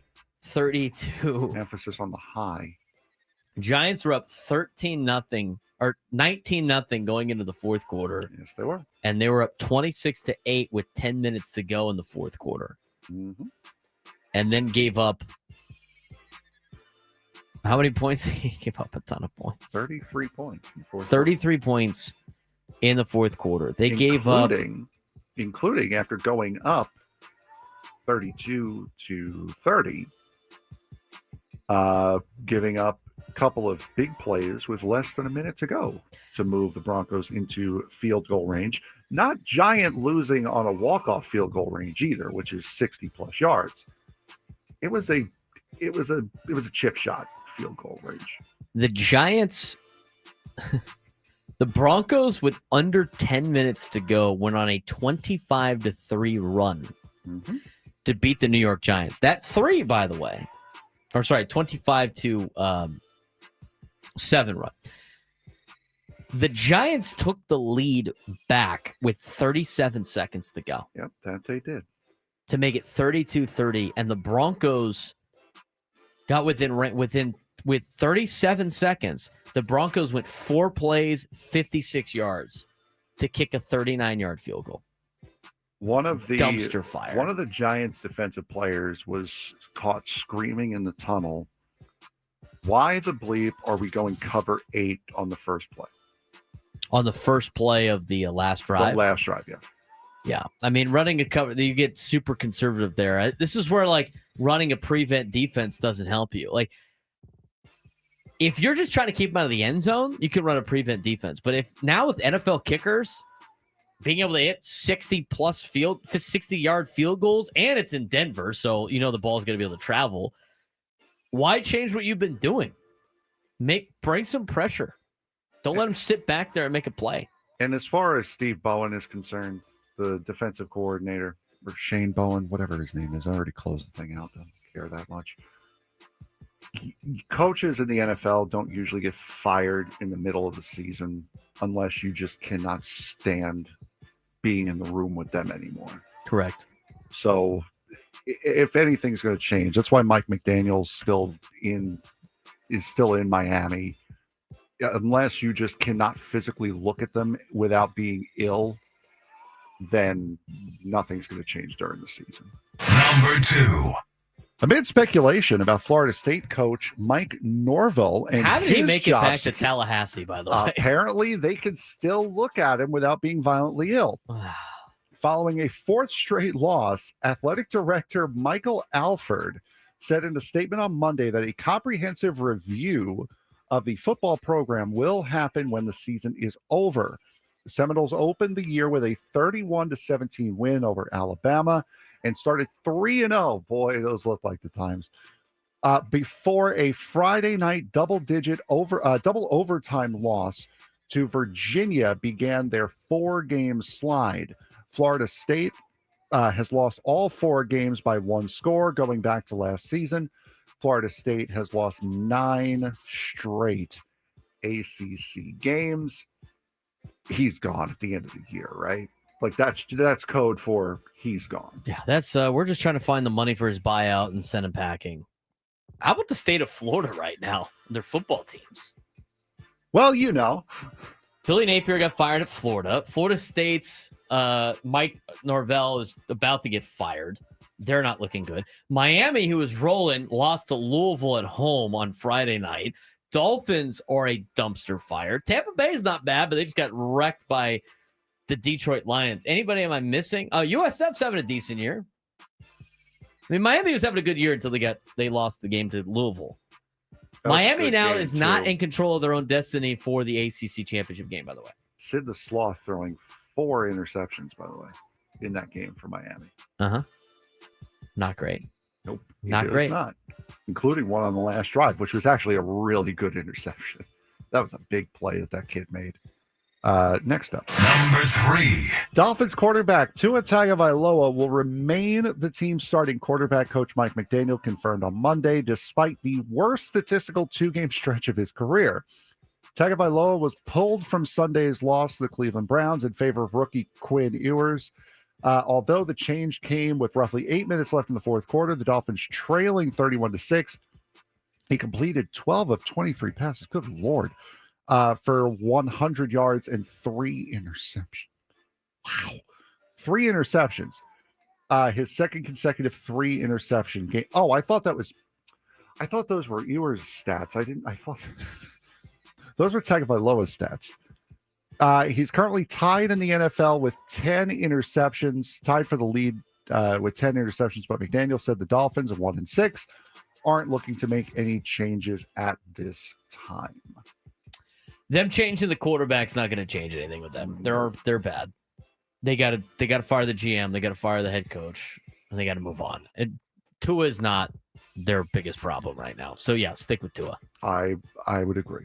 Number 4. Florida Athletic Director Scott Strickland said Monday that he has one goal when it comes to hiring the next football coach: find someone who can win championships.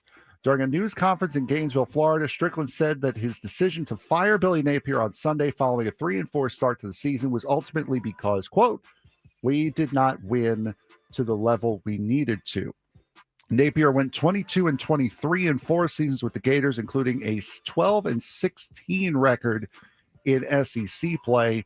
Although Strickland credited Napier for leaving Florida a much better place than when he found it, including modernizing the football program structure.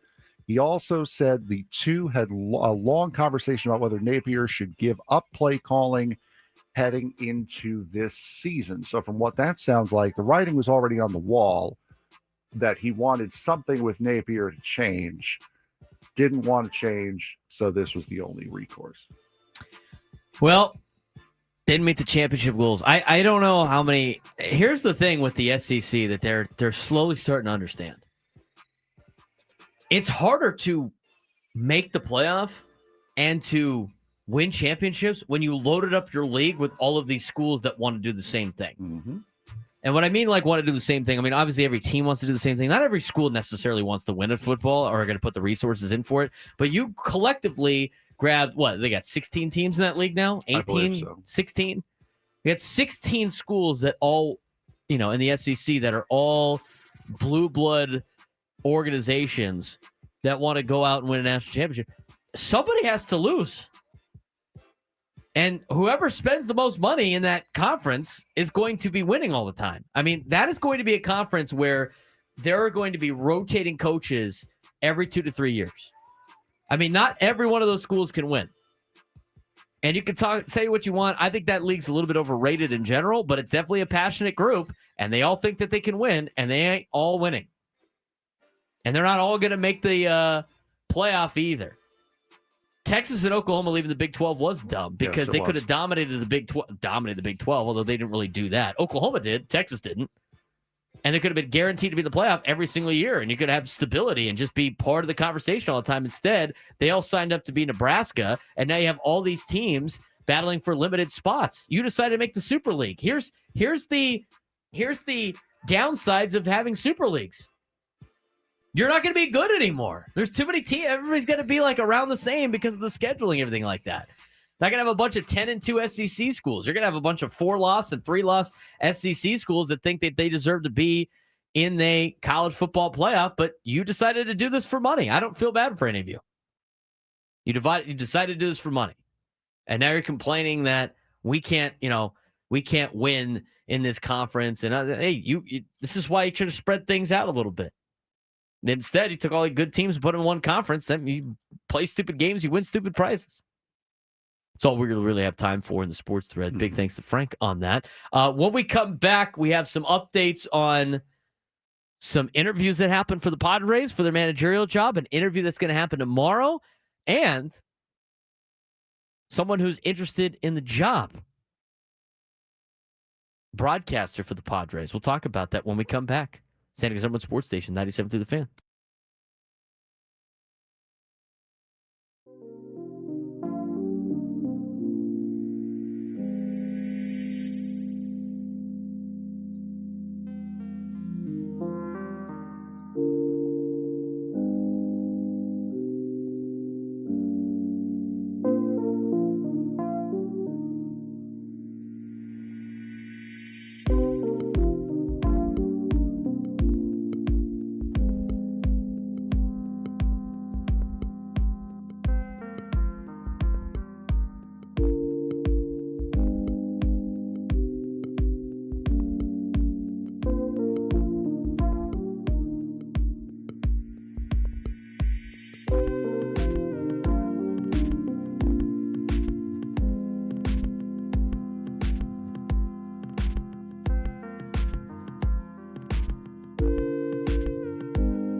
There's a lot of college football chatter going on in the YouTube chat. We're going to get to college football in a second. And a dumb tweet by one of our colleagues at BetMGM, at BetQL, about college football. We got to stop letting bettors tell fans how this should be for the league and stuff like that. No, stop it. College football was one of the best ever. It still is one of the best. It's starting to trend towards a different direction because of a lot of the things that people in the chat are talking about. We're going to talk about that later on in the 1 o'clock hour. All right, let's talk about the latest on the managerial search for the Padres, okay? Did you get this, see this pop up today, Frank? I did see it, yes. Dennis Lin had an article today about a Padres broadcaster. How about that for a tease? That is interested in the Padres managerial job. Carlos Hernandez. Did you think it was going to be Don or Mud? Oh, Mud. I was going to congratulate Jesse Agler on his being considered for the job, and then Let's make this clear. Carlos Hernandez is interested. It didn't say the Padres were necessarily interested in Carlos Hernandez. I don't remember that being a part of this article, but let's get I'm through interested in being the Padre manager. Yeah, you know what? Add it to the list. I am not. I have zero interest in being the Padres manager. Let me tell you. I don't even want to get, I'm like Woods. I don't want to be wined and dined about it. Woods says he doesn't even know how to use PowerPoint. So he can't even put together the PowerPoint presentation to explain why you should be the manager. I know how to use PowerPoint. I don't want to use it. I haven't used that since I was in not even high school. It's good that Woodsy doesn't know how to use PowerPoint because the rage is Google Slides now. It's the same thing. I know it's the same thing, but it's like Google Sheets and Excel. Exactly. I use Google Sheets partly because I don't have a Microsoft account to get. Yeah, Excel why pay and for a Word and Microsoft PowerPoint. account? Exactly. All right, Carlos Hernandez. I mean, Clay in the South Bay is interested in the job. No, there was a but at the end of that. Yeah, who knows what that was for.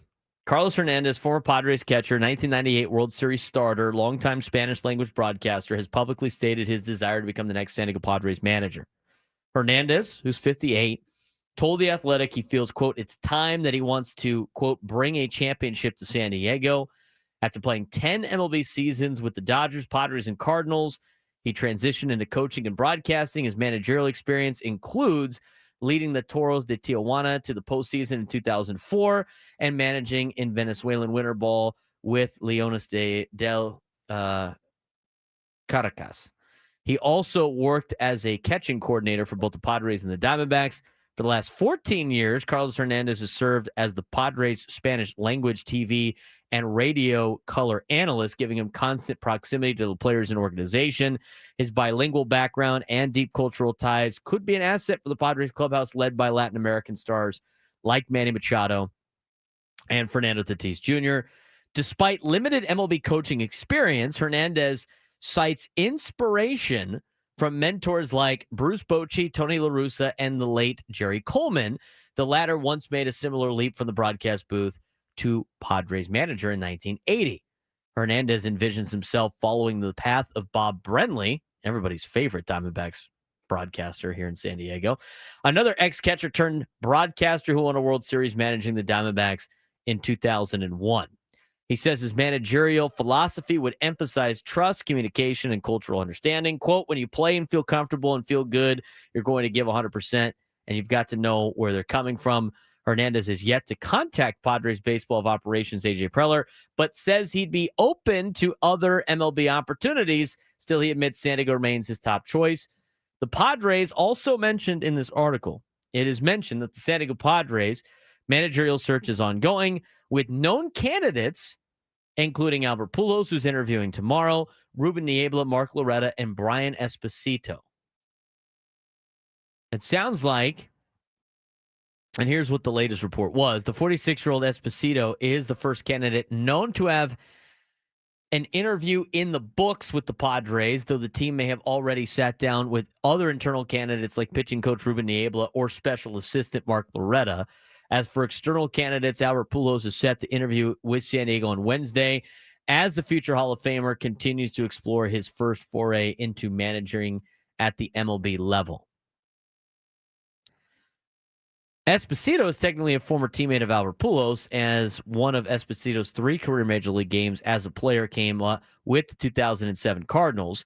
A cup of coffee in St. Louis and 2 games with the 2010 Astros compromised the big league portion of Esposito's 13-year playing career that was otherwise spent in the minors with 7 different organizations. Unless he gets the manager's job himself, Esposito's status could be up in the air heading into 2026, along with the rest of the San Diego coaching staff, because naturally a new skipper will get some say in assembling his own staff.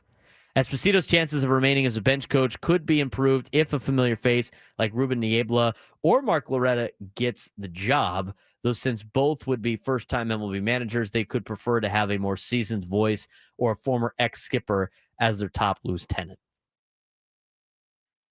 Beyond Esposito, Niebla, Loretta, former Padres bench coach Ryan Flaherty, and ex-Padres catcher Nick Hundley have been linked to the job, though Hundley recently turned down the Giants' job due to family concerns. And then they talk more about the Carlos Hernandez situation. That's the latest on the managerial search. What are your thoughts on that, Frank? It's interesting the names that you had mentioned, that some of them, such as Flaherty, are not on the candidates list. There were a lot of names that we had mentioned when the news about Mike Schilt broke that you would expect to be candidates for this job, and most of them were not there. You have Esposito on there, you have Mark Loretta on there, and then, of course, the 2 that we already knew about. But guys like Flaherty, who was apparently a contender and a finalist for the job back in 2024, not on that list. So they've already narrowed it down quite a bit as to who they want to talk to, who they have been talking to, which leads me to believe, I honestly think it's really between Niebla and Pujols right now, honestly. I mean, right now, yeah. I think the only external candidate we've seen them line up, at least been reported for an interview, is Pujols, right? Yes. Everybody else is internal? Yes. Which I would imagine you probably get all your internal ones out of the way first. It's a lot easier to schedule those. They're in town. You'd think. And then you start bringing in other candidates. But we haven't really heard anything else about later in the week about other candidates potentially coming in. Carlos Hernandez, we don't know if he's going to get an interview or if he hasn't even contacted AJ Preller, according to the report from Dennis Lin. Very interesting to be interested in that job. Obviously, we mentioned he's the Padres catcher during the 1998 World Series run, 14-year Padres broadcaster, only the second Venezuelan-born catcher in MLB history. Managed the Mexican League and Venezuelan winter ball, coached catchers for Padres and Diamondbacks, deep organizational roots and cultural connection to the current roster. I want to see the San Diego Padres win a championship, and I want to make it as a manager. I was not a superstar, but I played the game right. The best vitamin for me would be every player from Latin America making it to the big leagues. Some direct quotes from Carlos Hernandez. We'll see how this plays out. I'm interested to see how the interview with Albert Pujols goes tomorrow. Yes. I don't think know. That's going to be the main focus. I would have to assume that'll be the main focus for a good portion of the show on Thursday, as reports come out probably later on in the day, especially depending upon when the interview is with Albert Pujols. I think we'll be spending a good amount of Thursday discussing his viability, if any details do come out at all. I like Pujols 1. I like Niebla 2. And then after that, I mean, I don't know how many. I don't think Brian Esposito is going to work. I know he's part of the organization.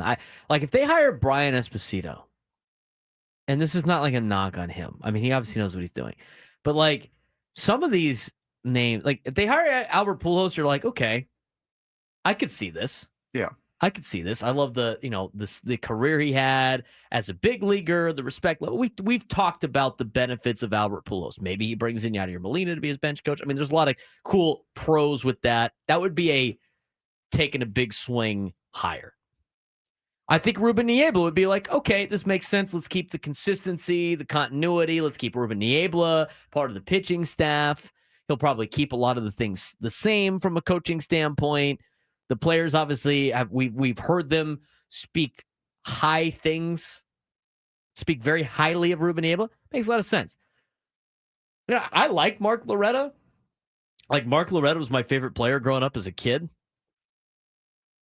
But if they hired Mark Loretta or Brian Esposito, do they win the press conference? Not to say that really matters. No. But, like, Mark Loretta coming down to manage the team. And he spent some time as a bench coach in Chicago, too, with the Cubs. But is he going to be the guy that gets him over the top? Is Brian Esposito, like Carlos Hernandez? I mean, I'm starting to list some of the names, and it just doesn't feel like this is the guy that's going to get the Padres to accomplish something they've never accomplished yet. Albert Pujols and Ruben Abel, I can get behind that. I think that a lot of this comes from it comes down to how likely do you think it is that Ruben Abel leaves if he doesn't get this job? If you think he's going to leave, I think you hire him as the manager. If you don't think he's going to leave, or if you're okay with him leaving, you hire Pujols. I think both of them, as far as a fan perspective, would be a win as a managerial hire. And I think with that, it kind of comes down to, are you okay, and how likely is it that Ruben Abel decides to leave if he doesn't get the spot? Are we really worried about that? No, I'm saying I think that has to be some sort of consideration to it. He is under contract for the next couple of years, but that hasn't stopped coaches from. No, I mean, are we worried about him? Are we worried about the pitching staff just crumbling without him being there? No, I'm not. Because this is the same conversation they had about Darren Balsley for years. Darren Balsley, he was the guy, right? He was like, we can't lose this guy. We can't lose this pitching coach. And guess what? They lost him. And then they found Ruben Niebla. Now, Larry Rothschild was in between, so that was kind of bad. But you know what? You're going to be able to find other pitching coaches. Like Nima in the chat says, the problem he has with Niebla would be having to backfill a pitching coach. Why don't you just hire the bullpen coach, who's done a great job working the pitching staff? He gets an upgrade too. I think there's ways around it. I think. Do we think Albert Pujols has too much of an ego to be a manager? No, I don't think so either. I don't even really think is Albert Pujols an ego guy? I mean, I don't know. I haven't had an interaction with him. I've never really seen that. I've never really gotten that vibe with him. No, I haven't either. I haven't gotten any vibe of Albert Pujols being a big ego guy. There is some concern about great players don't necessarily make great coaches, but Wayne Gretzky. I think Albert Pujols is worth the opportunity. And Adam Paul's mentioned in the chat, but would you be comfortable with waiting so long, especially with Pujols being interviewed by a couple other teams? Maybe give it a call to Toronto, see if Don Mattingly would be interested in hiring again, managing again. It would be one of his better managing opportunities. He'd be back on the West Coast managing. Maybe that's a door. Maybe that's a tire you kick. I think it's all open right now. I in this day and age of how baseball is run, how a lot of it's run from the front office and you're managing personalities, I think guys like Albert Pujols and Ruben Niebla get the respect from the clubhouse. And to me, that's all that really matters. Because a lot of the solutions to the Padres' problems, especially with Slug, is making sure Manny and Tatis are happy. So honestly, in the grand scheme of things, whoever is going to make them happy, I'm for. Because those are your players that you're paying the most money to do the most damage. They need to be in the right frame of mind to go out there and compete every single day. And there's been coaches that have been really good coaches we've seen in this organization not gel well with guys like Fernando or even Manny. And to me, that needs to be priority number one. And if those guys don't respect the manager coming in, then you're going to be screwed. That's how I think it. 833-288-0973, 833-288-0973. It's time to talk about NFL football. Let's get to the whip around when we come back on the Braden Surprenant Show. San Diego's number one sports station, 97 through the Fan.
This hour 97 to the fans brought to you by Toyota Poway, but San Diego's #1 Toyota dealer by USA Today, with APRs as low as 0% and tons of new Toyotas on the ground. No tricks, only treats during the Trucktober sales event happening now only at Toyota Poway or online at toyotapoway.com in the heart of San Diego. He's Frank Marchese. I'm Braden Surprenant. This is the Braden Surprenant Show, live and local each and every day from 10 to 2 on San Diego's #1 sports station, 97.3 The Fan. What happened this weekend in the NFL? Let's get to the NFL whip around. Oh, boy, we got a plethora of games that has happened over the weekend. The now 5-2 Los Angeles Rams beating the Jacksonville Jaguars 35-7. Jags fall to 4-3, back-to-back losses after beating the Kansas City Chiefs on that Monday Night Football game. Yep, Jags coming back down to earth. Rams are a good football team. Now they're 5-2, and their two losses, one of them was to Philly on the road, which they should have won, and they let that one slip away. I think the Rams are one of the teams in the NFC that are going to be a team that you have to, they're a team to beat in the NFC. I think they're starting to rise to the top here. They've already shown that they can go toe-to-toe with the Eagles on the road twice. Saw that last year in the playoffs. You're starting it now. Saw it this year in the regular season. I like what they're doing offensively. They're a good football team, and they showed it internationally against the Jags with 35-7 beatdown of Jacksonville. The Chicago Bears are on quite a run right now. They are on a 4-game winner as the Bears defeat the now 1-6 New Orleans Saints 26-14 in Chi-Town. Yeah, Chicago finally getting a little bit of a run here. This is the year that I thought is a prove-it year for Caleb Williams because they finally improved his roster around him. And the Browns done well. The Bears have done well. They beat the Cowboys, beat up on the Raiders, the Commanders, etched them out by 1 point in Washington the other day, and then another good win over the Saints. Not necessarily the hardest stretch of games of 4 in a row, but you're about to find out. They got the Ravens, the Bengals, the Giants. The last place schedule continues throughout the middle part there. But I think they're winning despite some struggles from Caleb Williams. Again, Caleb Williams on Sunday against the Saints, 15 for 26, 172 and a pick. He's not going to light it up on a fantasy scoreboard, let me tell you that. But got to take care of business against a team that might be one of the worst teams in the National Football League, if not the worst, the New Orleans Saints. It's amazing they got a win. It's amazing they got one win. Spencer Rattler continues to throw picks galore. He threw 3 interceptions against the Bears on Sunday. They are awful, and I feel bad for the San Diego kids, Chris Olave and Rashid Shaheed, who are on that team. Clay and South Bay, crank it up. The Cleveland Browns, now 2-5 after a convincing win against the Miami Dolphins, 31-6. Dolphins now fall to 1-6. One of 3 teams now with that glorious 1-6 record. Yeah, not great. The Dolphins are garbage. The Dolphins need to fire everybody. The Dolphins need to start over. They're trash. They absolutely are. And the Browns, good for them, getting a win. They first win post Joe Flacco era. Cleveland improving at 2-5. 2-2 at home, by the way. The New England Patriots continue their run through what has proven to be a pretty weak schedule. They're now 5-2 after beating the now 1-6 Tennessee Titans 31-13 at Nissan Stadium this past weekend. Good for Mike Vrabel. The New England Patriots didn't view this as like a big game to try to get revenge for Mike Vrabel, who got fired by Tennessee, which was a lousy move by the Titans. You get added to a list of moves the Titans have made that have basically ruined their franchise over the last 5 or 6 years, back when they were actually a perennial playoff contender for a long period of time. They have been awful under this regime that they have had, and I don't even know if they fired their GM or not. I know they fired their head coach. Titans suck. Just gonna flat out say it. But the Patriots on a 4-game winning streak. They've won 5 of the last 6. They got Cleveland coming up and Atlanta. Winnable games for New England. The Patriots, they're making a case. They're making a case to be a team in the AFC. I don't think they're at that level yet, just based on some of the teams that they have beaten. The Panthers are bad, the Saints are bad, and the Titans are bad. The win at Buffalo was a good win for New England, but they also beat the Dolphins. So 5 of their wins are against 4 of their 5 wins are against lousy teams. But I think they're starting to come to, and the other thing too, Drake May's playing great. They improved the offensive line from last year. I like the future of the New England Patriots, and you know what? They got some games here coming up that they're very winnable. They're going to beat Cleveland. They're probably going to beat. They're going to play Atlanta at home. I think they win that game. They're going to lose to Tampa. Then they got the Jets. Their win. They're better than the Bengals. Then they got the Giants, and it's not Eli Manning, so I think they'll be okay. And then you got to finish the season, Buffalo at home, who might get you this time.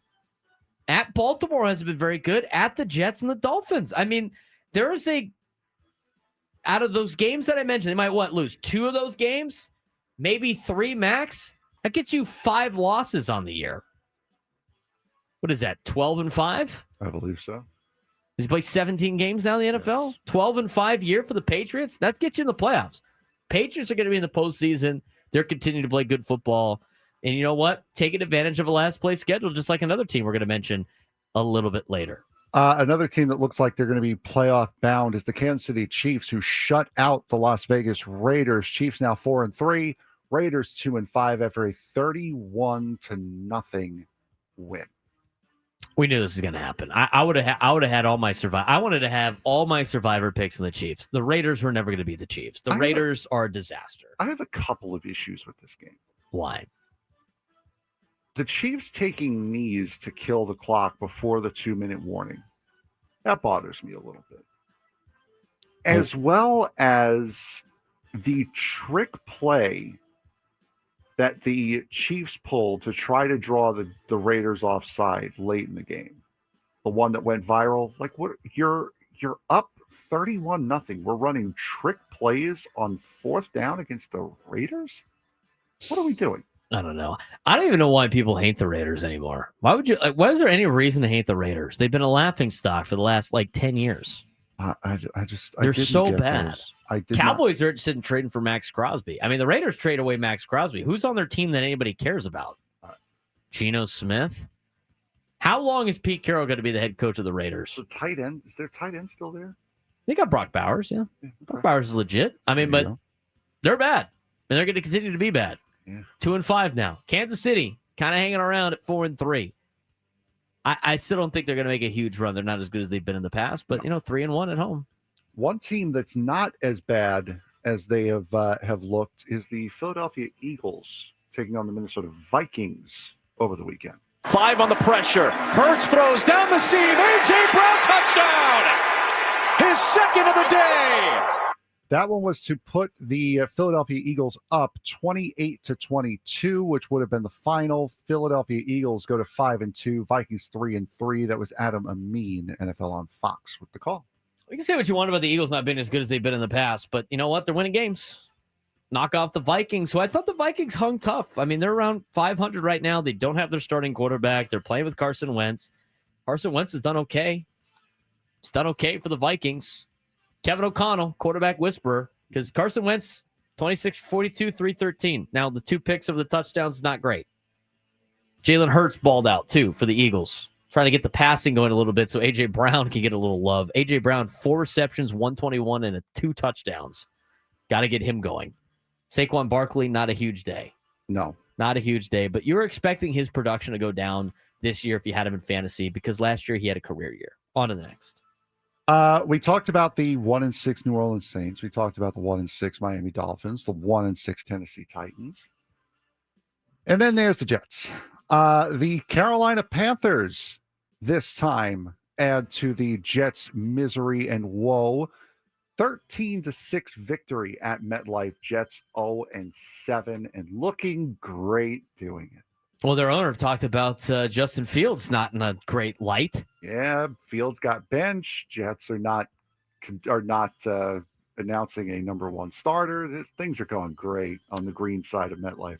What's their owner's name again? I forget. Woody Johnson. They asked Woody Johnson in this Johnson and Johnson company in this little scrum about Aaron Glenn and the confidence he has in Aaron Glenn. And you know what he did? He answered with basically just crushing Justin Fields.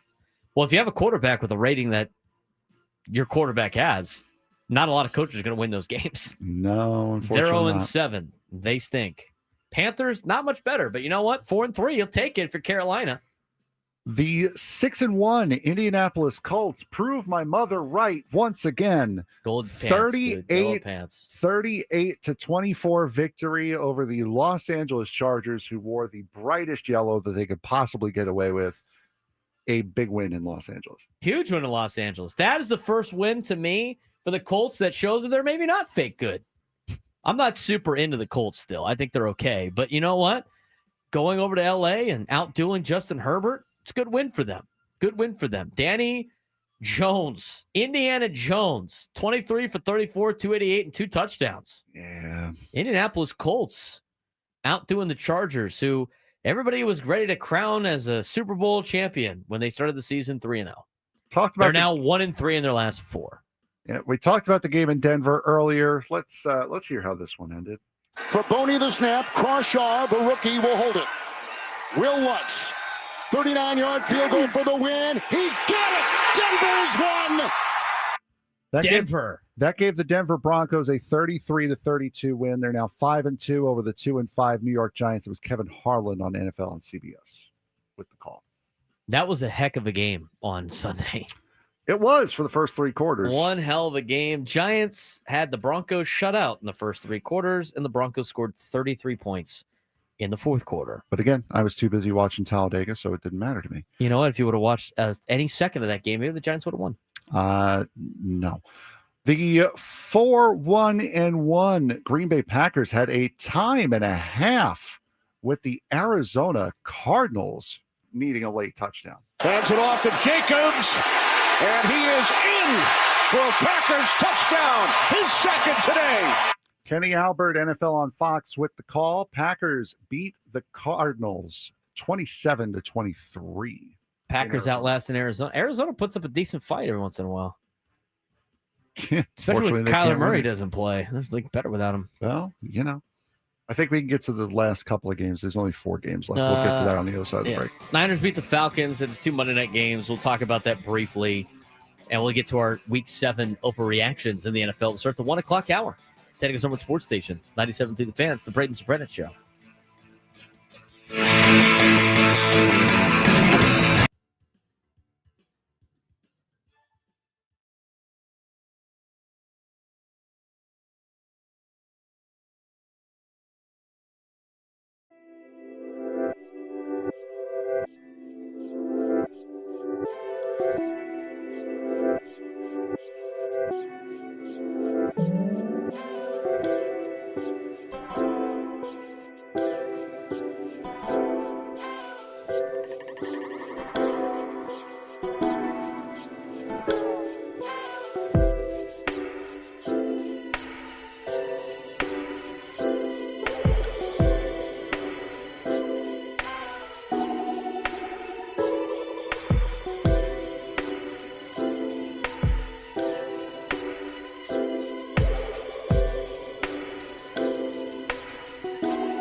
Final hour of the Braden Surprenant Show. Live and local each every day from 10 to 2 on San Diego's Urban Sports Station 97 through the Fan. Talked about some Padres news earlier on in the show. We're going to go back and listen to it. We talked about what the Padres should do with Mason Miller as a potential starting piece or in the bullpen. Go check it out on our YouTube page at B_SURP at BSURP. You can also watch at 97 through the Fan on YouTube as well. Follow us on social media at B_SURP, at FMarks with a Z 324 for Frank Marchese. And you can see all those in the description below. So you just said it. What? It's not Marks with a Z. It's MARKZ, how you would pronounce my last name, Marchese. Marchese. MARKZ. There's your account. There it is. Sorry, I got distracted by a Canva email. No, you're fine. I can't do anything on my computer because I have JR stealing it now. So nice. Have fun with that. I'm hungry for lunch too, man. It's gonna be kind of hard to do the end of the NFL whip around. Let's quickly talk about it then. Well, JR stole at? my computer, so I can't. You can use the other computer though to play the tacos. I'm waiting for the tacos. Where the damn tacos at? Wow, Rod. Phil's barbecue tomorrow at Nate, 11 a.m. Be there, be square. Nice. Don't be a square, man. John Cassidy says they look like the Savannah Bananas. The Chargers did on Sunday. That was an ugly uniform. It was so bad. It was so ugly. It was horrific. It was so ugly. And before anybody starts, well, that's because you're not a Chargers fan anymore. They have the nicest uniforms in all of sports. No, that was... And they ruined it with the yellow BS that they wore over the weekend. That was objectively... Minions. Yes, Rod. That was objectively the worst uniform ever. Who put that together, the yellow on yellow, and said, this is a great idea? Did they not learn from the ketchup and mustard game between Jacksonville and Houston, that one Thursday night game? No, remember the color rush stuff they used to have? The Chargers color rush, because they started the color rush when they were here in San Diego. And they had the royal blue jerseys and pants with the white Charger helmet, and that was the first year they had the gold face mask on it. Mm-hmm. That was a clean look. Wearing the yellow stuff at all? Terrible. Terrible. I mean, what? Who thought that was a good idea? Who was like, you know what? This is going to be great. The yellow on yellow, disgusting. No wonder they played like. They played like their uniforms. It's so bad. So bad. I agree. I think that caused Herbert to throw 2 picks. I agree. I can't look at this yellow anymore. Good God. No, that's why he played poorly. You know what? You feel good. You look good. You feel good. You feel good. You play good. They obviously did not look good, which means they didn't feel good. Hence, they did not play good. We're going to see that again against the Vikings on Thursday? That's the Thursday night game. Chargers and Vikings. Yes, it is. Don't they already put out the uniforms ahead of time? I don't know. I don't think it is. I think teams do that now. Chargers uniform schedule. Los Angeles Big Birds. There it is. Yeah, that's a fact too. Ello said they look like urine. No, that was Jacksonville's. Also bad. All right. So they just play. Who did they just play? The Colts? Yeah, Yes. Gold is rich. Calling that gold. That was like a disgusting... No, that was like mustard yellow. That was French's yellow. That's what that was. Dijon mustard uniforms. They're going navy and navy on Thursday. Oh God! That means they're wearing those navy helmets too. The ones that are like the. Are they on the road or are they at home? They're at home. Navy helmet, navy uniform, white pants. Why is that such an issue? They're going navy jersey and navy pants like they used to wear. Why is it so hard to go navy and white? Well, navy the last and time gray on the road, if I remember correctly, the last time that they wore the navy on navy uniforms was when they moved the game to Arizona after the 03 fires. Was that the 03? Is it? I think it was 03. I wasn't out here then. Yeah, it was too much. They couldn't play at Qualcomm. Qualcomm was being used as an evacuation zone, and they had Monday Night Football. they had to move the game to Arizona when they played the Dolphins, I think. And they wore the navy blue jerseys and navy blue pants, if I'm not mistaken. Chargers, navy. Look. Yeah, I think that was the game. Yeah, I moved out here in 2005. So, 2006 is my first year here. We moved day after Christmas, 2005. I think that was the game that it was. Yeah, it was against the Dolphins. Yeah, they got smoked in that game too. So they're going with the navy, and they brought back the old Charger helmet. And I think they're making the field look like the old Qualcomm field, if I'm not mistaken, with the Charger end zones that they used to have. What am I? Perez asked me. He was like, "Oh, they even like switched the website now. Superchargers. It's their Superchargers uniforms. The super. Oh, are they gonna play the San Diego Superchargers song? Please tell me they play it and they just like try to. Are they gonna call it the Los? Are they gonna start a Los Angeles Superchargers song? Doesn't sound as cool. Superchargers. Or as my economy teacher in high school is the Super Losers. It's true. He was a Raider fan. Yeah, I'm looking at they changed their website to like the 90s look with the navy blue Charger helmet with the gold and white lightning bolt. It's a clean look that they used to have. By the time they moved to the white helmets, I was all for it when they were here. But so anyway, Perez asked me, he's a Cowboys fan. He's like, because that font, that font I'm talking about? Pull up the Chargers website, Frank. Okay. Chargers.com. They have like Superchargers at the top of it. That font is going to be in the end zones, is what I was told. Okay. So you know what that font? It was the block letters, kind of italicized with the yellow gold bar at the bottom that kind of looked like a lightning bolt. So that's like the look that they're going to do, and they're going to put that in the end zones like they used to do at Qualcomm, and I think they're going to put the navy blue helmet in the middle of the field. Oh yeah, the classic Chargers. Yeah, correct. So they're doing that on Thursday. Holy cow, this website, did I just go back in time? Yeah, that's what they did. They basically made the website like that. But anyway, so they're going to do that. Then they're going to go. They're wearing the navy lids like they had in the 90s. And so the last time they had the navy lids with the navy jerseys and pants was from that game that they played in 2003 against the Dolphins in Arizona.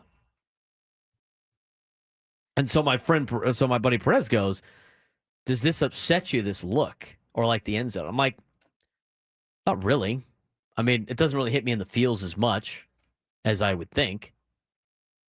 But I don't know. At this point in time, I just don't care anymore. Somebody's like, well, you're talking about it, so you obviously care. No, okay. We can talk about things that happen in sports. But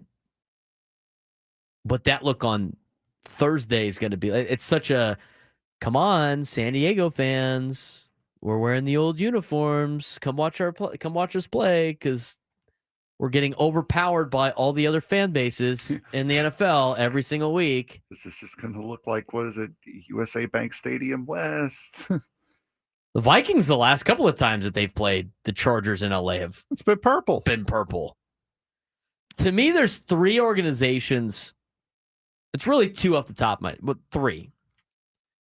The LA Rams, the LA Chargers, and the Las Vegas Raiders. The three teams that needed stadiums, right?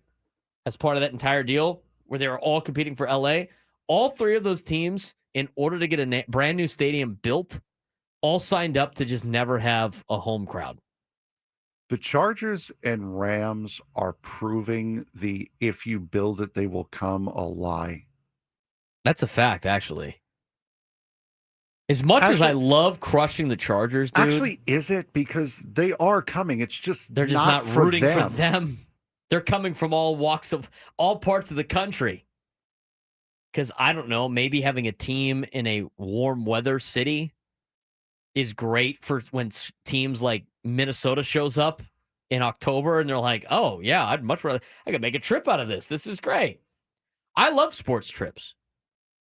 I always look where I can make one happen. If I was a fan of any other team and I grew up in a different area, why wouldn't you? If you got a scheduled game, like if you're from any part of the AFC or NFC North and you're playing the Chargers or the Rams in November, December, or even January, why wouldn't you make that a trip to go to California?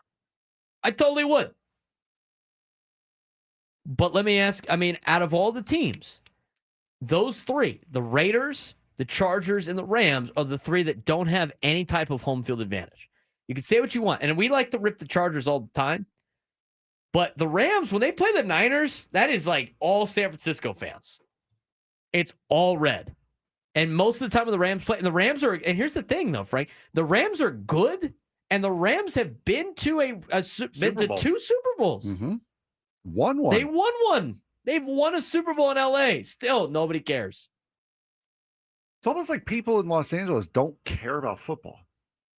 They care about football. They just care about other teams. They don't. Haven't had a team for so long that they didn't jump on the teams that showed up there. And maybe that's a long play for like the kids that live in LA. Oh God, JR is getting into the command prompts on here. Oh boy, you really screwed that computer up, didn't you, Frank? I didn't. All I tried to do was log into the new logger. Foul on Frank's computer. I will say this: August is right. He draws the foul. LA is an SC football town. I will also say this. They put they put the one team that they needed to put in LA, they didn't put in LA. I know the Rams had history there, and I know the Chargers spent some time there. The one team that would have just thrived in LA. It's a Raider town. It's the Raiders. The Raiders aren't getting it in Vegas. The Raiders would be getting it in LA. And if the Raiders had a competent family that ran their team, the Davis family, they would be making a fortune with Raider fans there. The Rams, I watch the Rams home games, dude. There's not a lot of Rams fans there. It's a lot of the other teams still.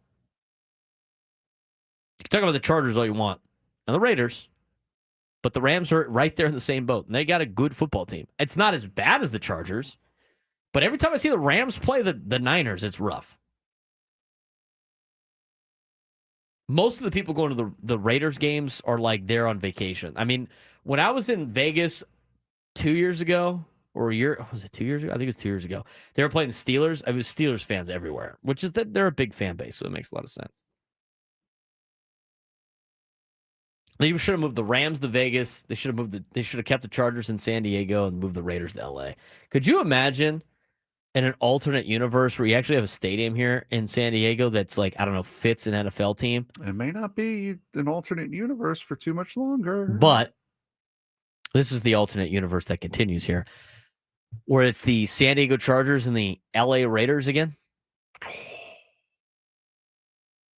There's an alternate universe where the Chargers have Justin Herbert in San Diego in a stadium right there in Mission Valley, and the rivalries with the Raiders in LA. And the Raiders have Max Geno Crosby, Smith. Geno Smith, exactly. Continued the dominance over the Raiders for all those years. All right, so his computer's still out of luck. Niners beat the Falcons 20-10. Lions hammered the Bucks last night 24-9, and the Seahawks beat the Texans 27-19. Do we need any qualms on any of those things? Nope. Those are things that happened. We finished up the whip around.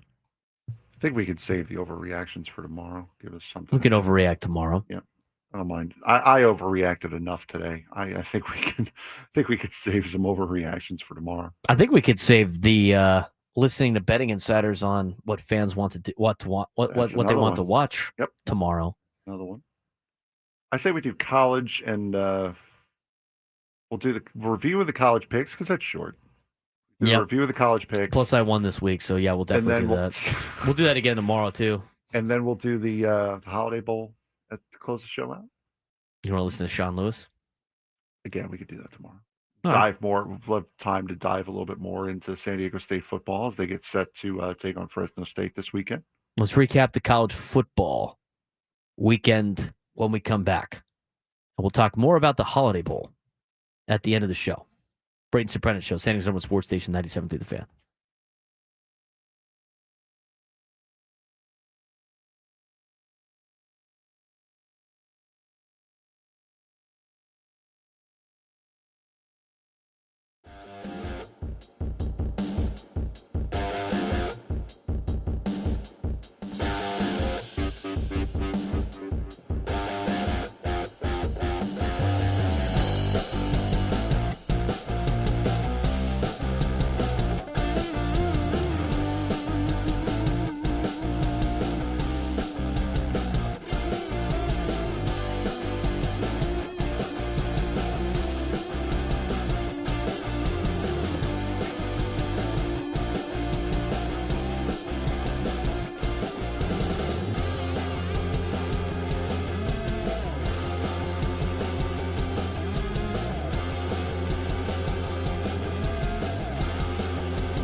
We didn't get to the midday sports standoff, but if you're able to take me down in sports trivia this month, you'd be qualified for a chance to win our grand prize, a trip to see Jerry Seinfeld, trip for 2 in Las Vegas, including 2 tickets to the show on April 17th at the Coliseum at Caesars Palace, a 2-night stay at the Flamingo Hotel and Casino, and a $100 gas card. I don't know why I cannot speak right now. Jerry Seinfeld returns to the Coliseum at Caesars Palace on April 17th and 18th. See Ticketmaster.com for tickets. All guests on 97.3 The Fan will join us on the David P. Shapiro Fan Hotline. David P. Shapiro, criminal defense attorneys, helping good people regain control of their future when charged with a crime since 2010. Visit davidpshapirolaw.com. College football. Time to get to it. Do we need music for this? We can. I was just testing the new login. So let's do that. The new editing software. So when we post things via podcast, it comes in like there's a website that we are able to clip things off of and repurpose for that. And the system that we used to use is getting reset to a new one. It's getting a new one. It's getting deleted entirely to a new program. It's getting a new one. Which was supposed to happen on Friday, but instead it happened during our show today, without anyone saying anything, which love the communication coming from the communications company. So anyway, we're getting a new one. In the old system, you'd have to download clips every 10 minutes and then piece together the entire audio, which is not fun. It takes forever. Download all of them. They had to go in, take all the commercials out 10 minutes at a time. Some of them 15 minutes at a time. Now with the new system, you can select how much time you want to use on one clip. So down to the second, Frank too. Can't, and we all know our out cue times. I mean, the hard out one's going to be easy for you. Oh, it's so nice. That is such a game changer. So Frank is just on cloud 9 over there, and he has been since. You should have seen him. He was sitting in his seat like this. After a god-awful start to this morning. Yes. Where I've seen a lot of different emotions of Frank Marchese today. Let me tell Braden, you. Screaming into my watch, by the way, because I have the Apple Watch. Screaming into my watch. Do not trust me with a microphone for a while. And then the NASCAR track came out. And then Inter started beating USG 3-0. And now this. Second Monday of the week for Frank. Exactly right. So and now the new locker. It's a happy day. Guys, so excited over there. The one thing that's about to ruin it, though. What? Is I am going to have to leave. And all those same people in the general public that drove me to wanting to run my head through a concrete wall before, I'm going to have to intermingle with them again. Right. Okay. Don't you have to do that every day? Yes. So you find your happy spot during the Braden Surprenant show every day from 10 to 2. Do. Hey, you know what? Hey, we try our best. Yes, I do. We try our best. We also try our best to do well in college football picks. How did we do last week? You see, some of us apparently try a little bit harder than others. All right. It's time for me to get back into gear, so I had to start trying again on these picks, and and I'm locked back in 6-4. Not bad. No, not bad. You went 6-4. Both Skylar and I went 5-5, so it wasn't a bad week for us. First of all, we'll start off with your TCU Horny Toads beating the Baylor Bears 42-36. TCU now 5-2. Baylor goes to 4-3. We all won this game. Yeah, because you picked the Frogs. Exactly right. Smart. See that? Smart to pick the Frogs. Frogs cover. Frogs had to deal with multiple lightning delays. Frogs almost didn't win, by the way. There were multiple times, and now here's the thing. I complained about the mouse and putting it on streaming only after the multiple rain delays in the fourth quarter with 10 minutes to go and then blacking everybody out of what happened in the game. I was able to go back and rewatch the highlights. TCU forced like 4 turnovers in the final 10 minutes of the game. And at every point in time, they still had like a 42-21 point lead. And then like 3 minutes to go, they were still up 42-21. And the final score, by the way, was 42 to what, Frank? 36. They gave up 15 points in like 2 minutes. Oops. And we're another onside kick away from potentially giving up more points. I mean, what happened?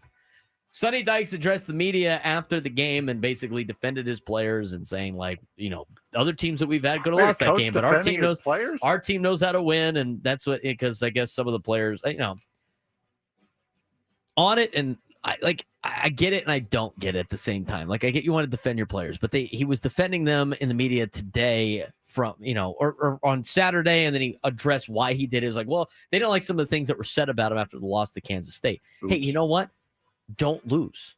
Don't get embarrassed by a bad K-State team. And guess what? You probably won't have bad things said about you. Very true. If you don't like it, play better. Anyway, so TCU gets the win. They have West Virginia, who's awful. TCU's a 15.5 point favorite. That game's not even on television. It's on ESPN Plus. So take that for what it's worth. I'm terrified about that game. I know West Virginia is awful, but it's 9 other games to get to. TCU's 1-6 in those games at West Virginia. They're 1-6 in the last 7 games at West Virginia. So I'm mad about this one because I should have went with my gut, and if I would have went with my gut, it would have been a 2-1 with me winning. Instead, we all lose this game. The number 17 Vanderbilt Commodores get a 31-24 win over the number 10 LSU Tigers. Tigers 5-2, Vandy 6-1. A good win for Vanderbilt. I think it also shows like LSU is just, they're okay. I think the SEC is very okay. Not as dominant as they've been. I think you've seen a lot of parity in college football this year, and I think you're going to see, this is going to be the year you see maybe a couple of 3-loss teams make the college football playoff. Vanderbilt, good win at home. Now 6-1 on the season. Not a huge fan of Diego Pavia again. Also, your boy Brian Kelly in the media talking about, again, same thing, defending his guys. It's unfair to criticize them on things, and because they worked really hard. And then somebody reposted a clip of Nick Saban complaining after a win, saying that his guys need to be better, wearing an LSU stuff, going like, yeah, you could be happy about the results, but not happy about the process. And if we want to be as good as we think we should be, we got to be a lot better than this. That was after a win. Mm-hmm. Maybe that's why, Brian, some people have high expectations for the college football teams. So we're all 1-1 right now. This is where things start to shift. The number 14 Oklahoma Boomer Sooners go into South Carolina, beat the Gamecocks 26-7. Both Skylar and I win this. Braden takes the L. South Carolina is not the Grim Reaper. Yeah, you bid on the Grim Reaper. They're not in it anymore. They just have no. Beamer might get fired too. I mean, I was watching that game for a little bit. I flipped it on during the many of lightning delays, and Beamer goes for it's 4th and 2 at midfield. We all know the Beamers like doing special teams and crazy special teams plays, and they decide to run a fake punt. The problem is the announcers immediately go, this would be a great time for a Beamer fake punt. Because it's true. I mean, everybody in the world knows they're going to run a fake punt. You know who else knew? Oklahoma knew. They didn't bring any they brought a couple of guys. They had their linebackers drop back into coverage. The punter takes the snap and throws the ball directly to the Oklahoma linebacker. And it was like, all right, the special teams ain't getting it done for Shane. Everybody and their mother knew that was going to be a fake punt, including Oklahoma, whose head coach, by the way, Brent Venables, had to go against South Carolina a decent amount while he was the DC at Clemson. They were all over it. They outclassed South Carolina. South Carolina is no longer the Grim Reaper of the SEC. We're going to have to find somebody else that is. Sticking with the SEC, number 5 Ole Miss, for me at least, surprisingly losing to Georgia, number 9. Both teams now 6-1. Final score 43-35. Braden, you won this one. Skylar and I both lost. I think we lost on the spread. I think it was close. I think they just missed out on covering. Yeah, Georgia's a good football team. Georgia was And the thing with Lane Kiffin always starts off strong, and then he can't win that next game to get him to the next level. I would imagine Ole Miss probably loses maybe another game after this. Ole Miss's remaining schedule, after they fall to Georgia, they're going to go to Oklahoma next week. That's going to be an interesting game. And then after that, I guess they got South Carolina, the Citadel, Florida, Mississippi State. There's no reason why they can't win out after this next week against Oklahoma. That's a huge game for Ole Miss to be in the conversation, the SEC title game, as well as a college football playoff bid. That might be a college football playoff play-in game next Saturday. Could be. I'm no longer, as the Fresno State game this weekend for San Diego State is no longer my biggest concern remaining on the schedule. You're talking about Boise State? Yeah, because it's Boise State. Boise State was favored by 12.5, I think it was, against UNLV, who, remember, hadn't lost yet. Yeah, they covered that pretty good. But they hadn't lost yet, but they were like surviving games. Right. I mean, they weren't they were fake good, as we like to say. Boise State covered that 12.5 pretty fair-handedly. Yes. With a 56-31 win. You and Skyler both won this game. I thought that UNLV would at least cover. They were early. Yes, Boise State. I thought Boise State was going to win. I thought UNLV would at least cover. They were wrong. So you two won. I took the L here. You don't like the big spreads. This is what UNLV had in their 6-0 start to the season. Beating Idaho State, beating Sam Houston, who's still yet to win a game, beating UCLA, not the UCLA team that showed up to play Penn State, beating Miami of Ohio, beating Wyoming, and beating Air Force by 2 points, who also only has one win. Boise State was their first actual test, and they got smoked. We'll see what happens the rest of the way for UNLV. That actually, I think, bodes well for San Diego State because they probably don't have to deal with UNLV now at the top of the standings, a team that they don't get to play in the regular season for Mountain West bidding. On to the next one. Another result I thought was surprising. The number 7 Texas Tech Red Raiders drop in Arizona against the Arizona State Sun Devils, a 26-22 final. Braden, you got the W in this one. Skylar and I both hanging an L. Arizona State is really good at home. Arizona State is not nearly as good on the road. Arizona State has done a very good job at home. That is going to be, to me, Lubbock is always the hardest place to play in the Big 12. Lubbock and Texas Tech just found their Lubbock that they never have to deal with, and that might be Tempe and having to play in Tempe. It's a difficult place to play, I think, for a lot of Big 12 schools out here on the West Coast in Arizona. Levitt played well. I mean, you know what? This is the result I wanted. And by the way, I don't think if you go back in the tape, I'm pretty sure I say the reason why I picked Arizona State is I needed Arizona State to win this. That's kind of the reason why it was. Yeah, and it has created chaos in the Big 12. And as I said, 10-2 TCU, Jerry's World. I still have convinced myself that might be the case. And go Aztecs with the overall reason why they won. Penn State doing Penn State things, especially in Iowa. Penn State has lost, their last 2 games by a combined 2 points? Mm-hmm. Is that right? 25-24 Hawkeyes. I picked Iowa. I picked Penn State to win this game. You and I both picked Penn State. They covered. Iowa was favored by 3.5, and Skylar takes the loss. Yeah. I thought for sure Penn State would make it close and then lose. No, you know what I said? I thought they'd play for James Franklin. Yeah. They didn't really do that. They did not. Penn State, and we knew that at the beginning of the season that was probably going to be an L because Penn State can't win in Iowa. No. The number 20 USC Trojans dropping on the road against the Notre Dame Fighting Irish, 34-24. I actually went with the big spread in this game, and I was rewarded for it.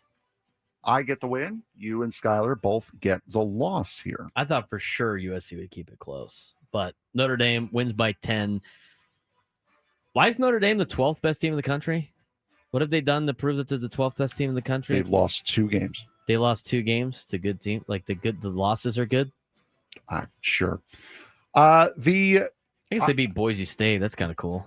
I was wondering why my friend wasn't around on Saturday, especially Saturday night, and this is why. The Alabama Crimson Tide come away with the victory over the Tennessee Volunteers, 37-20. I picked Tennessee because I knew what was good for me. Skylar, obviously picking Alabama. You went with Alabama as well. Of course, Skylar, I've watched enough Tennessee football games. No, they ain't beating Alabama on the road. I kind of knew that too, but I was under threat. I'm not surprised by that result. I mean, the Vols had opportunities in that game. Defense let them down a handful of times.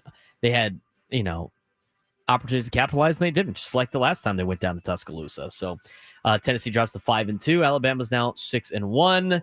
The Holy War, Utah and BYU. That was a fun one. I thought Utah was going to be able to pull it off, and BYU gets the W. I want my quarterbacks with insane numbers. BYU 24-21. Me and Skylar both get the win. Braden, you took the loss there. BYU 7-0 as it sits. So again, Braden, you went 6-4. Skylar and I went 5-5. Skylar overall 41-43. So she's just 2 games under. Braden, you are 39-45. I am participating. It is 30. I have 33-51 on the year so far on the picks. We'll be making our comeback spread here very close. And BYU and Utah does do the color rush every year, which is great. We have figured out what our punishment is for the loser of this. Excuse me?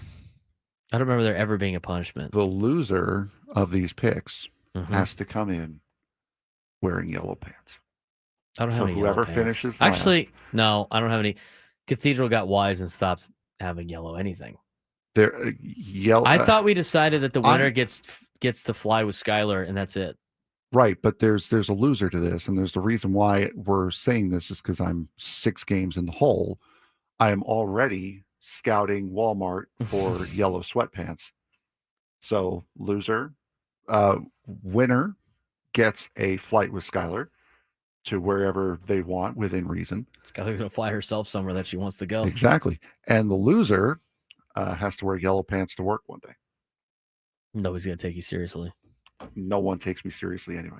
Anyway, it's fun. So I'm going to Provo in a couple weeks now, mid-November. TCU BYU, or we're going to give BYU their first loss of the year. I doubt it, but that'd be sick. I told my friend about the cougar tails. You know about cougar tails? No. You know what a cougar tail is? I'll tell you what a cougar tail is. I know a cougar has a tail. I'll tell you what a cougar tail is when we come back. And we'll finish up with the Holiday Bowl talk.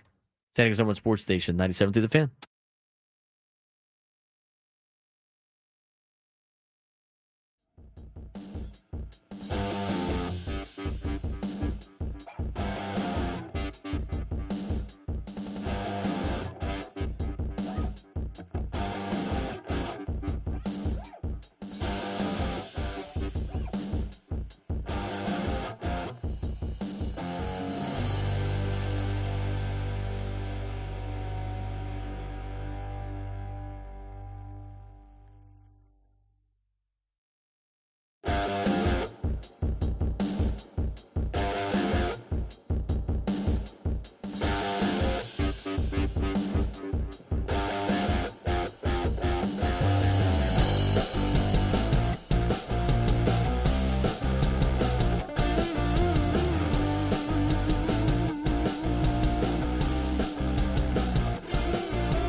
All right. I got some good news on the Cougar Tales in a second here. I do want to mention the biggest fan contest returns on Monday, November 3rd. Our grand prize is a night in the Odyssey Suite with 20 tickets for you and your friends to watch a future Padres game with the whole fan staff. Register your name at 973thefansd.com/biggest-fan and listen when we announce names each day at 9 a.m., 1 p.m., and 5:30 for your chance to qualify. This hour on 97 through the Fan is brought to you by the Toyota of Poway, voted San Diego's #1 Toyota dealer by USA Today, with APRs as low as 0% and tons of new Toyotas on the ground. No tricks, only treats during the Trucktober sales event happening now only at Toyota of Poway or online at toyotaofpoway.com in the heart of San Diego. How did they get the Toyota dealership rankings in the USA Today? Like, did they put some like new journalist on that? Hey, we're gonna need you to rank all the Toyota dealerships in San Diego. Rank all the Toyota dealerships in the country. Yeah, duh. I got the Toyota dealer.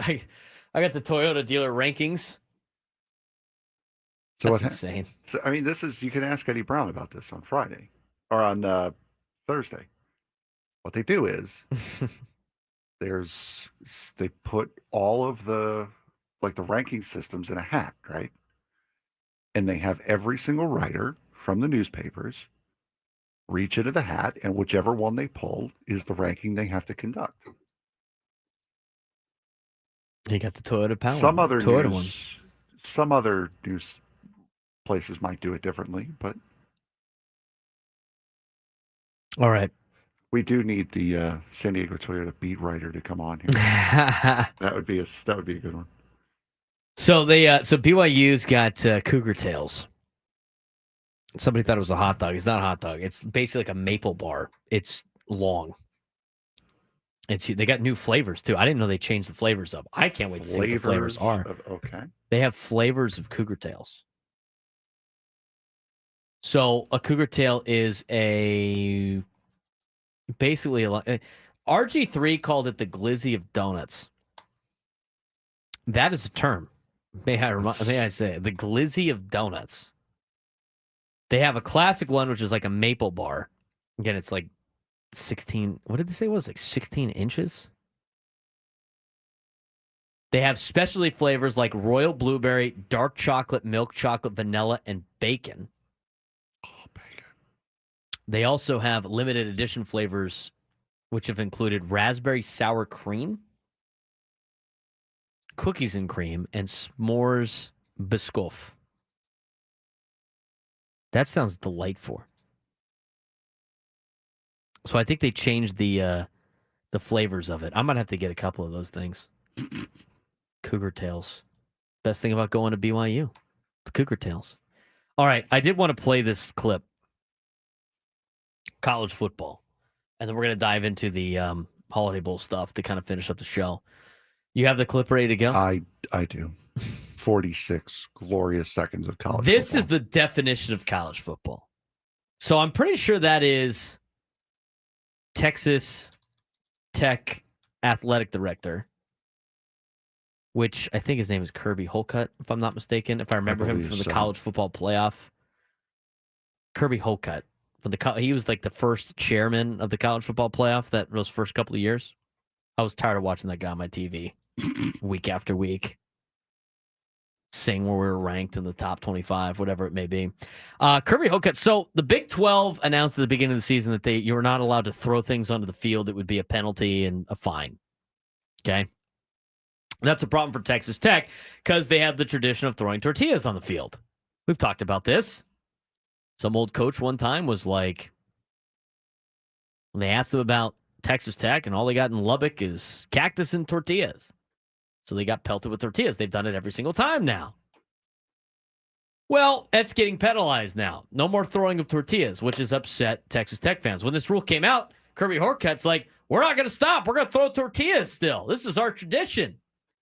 Well, Texas Tech's in the midst of potentially making the college football playoff for the first time. They have spent $12 million in the transfer portal. They got a loaded team. They're very good. They're at the top of the Big 12 standings. We're near the top after taking a loss to Arizona State. And they're still getting penalized for throwing tortillas. They're trying to get people to stop. Frank even had a segment on this last week. Remember Kansas got upset about it? They're like, whoa, they're throwing stuff at us. This is ridiculous. Yelling at the head coach. Guy's like, I can't control this. So what does Kirby Hocut do? Or as Nate Taylor calls him, Kirby Cold Cuts. Well, he goes to the media, and this is what he's got to say about throwing tortillas on the field in Lubbock, Texas. The stakes are too high, and we need to help, not risk penalizing our team again for throwing tortillas. Simply, let's not do it. The situation is on me. I leaned into this of throwing tortillas at the beginning of the football season. Now I must ask everyone to stop, and I must ask our staff to enforce it on game days. I close and will turn it over to Coach McGuire by asking our students and our fans to continue to make Jones AT&T Stadium the best environment in college football. And I don't know how they will do it, but I am confident that our fans and our students are about to make the Jones even louder than it's ever been before. I don't know how they're going to do it without throwing tortillas on the field, but you know what? We're going to have to find our way.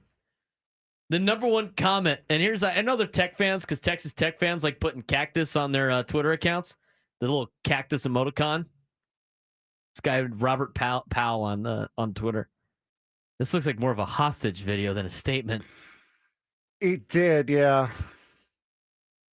You had that vibe to it. They had a press conference in Lubbock, Texas, pleading with the fans to not throw tortillas on the field after they knew they wanted to keep throwing tortillas on the field. Known tortilla. PMCK619 in the chat's got a good question. How good do tortillas fly? They fly. Let me tell you. Those things are, as somebody that has seen it before, those things can move.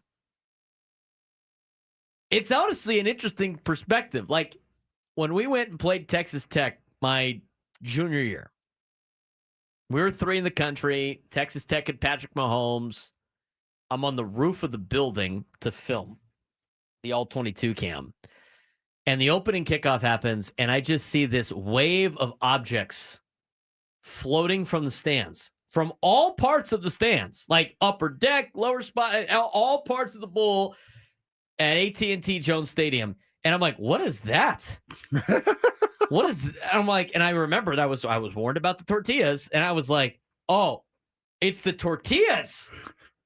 And they just start flying, and the field just gets pelted with about 150 to 200 tortillas coming from the stands.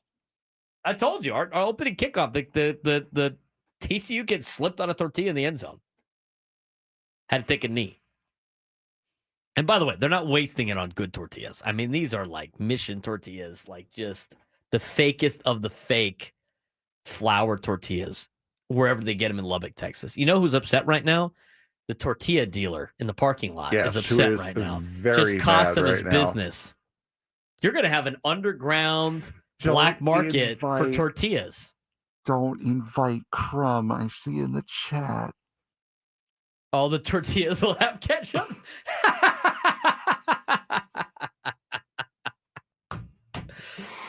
We're gonna have to talk about the Holiday Bowl tomorrow because we're running out of time. We're trying to get Crumb investigated. So many at TSA. We're trying to get him so many food endorsements for his lousy taste buds. Crumb in Toronto. What was your a Crumb of Toronto? Crumb of Toronto. That is like something that would air on their local Channel 4. Mike Crumb going to like local establishments in Toronto. Eat your poutine on the fries.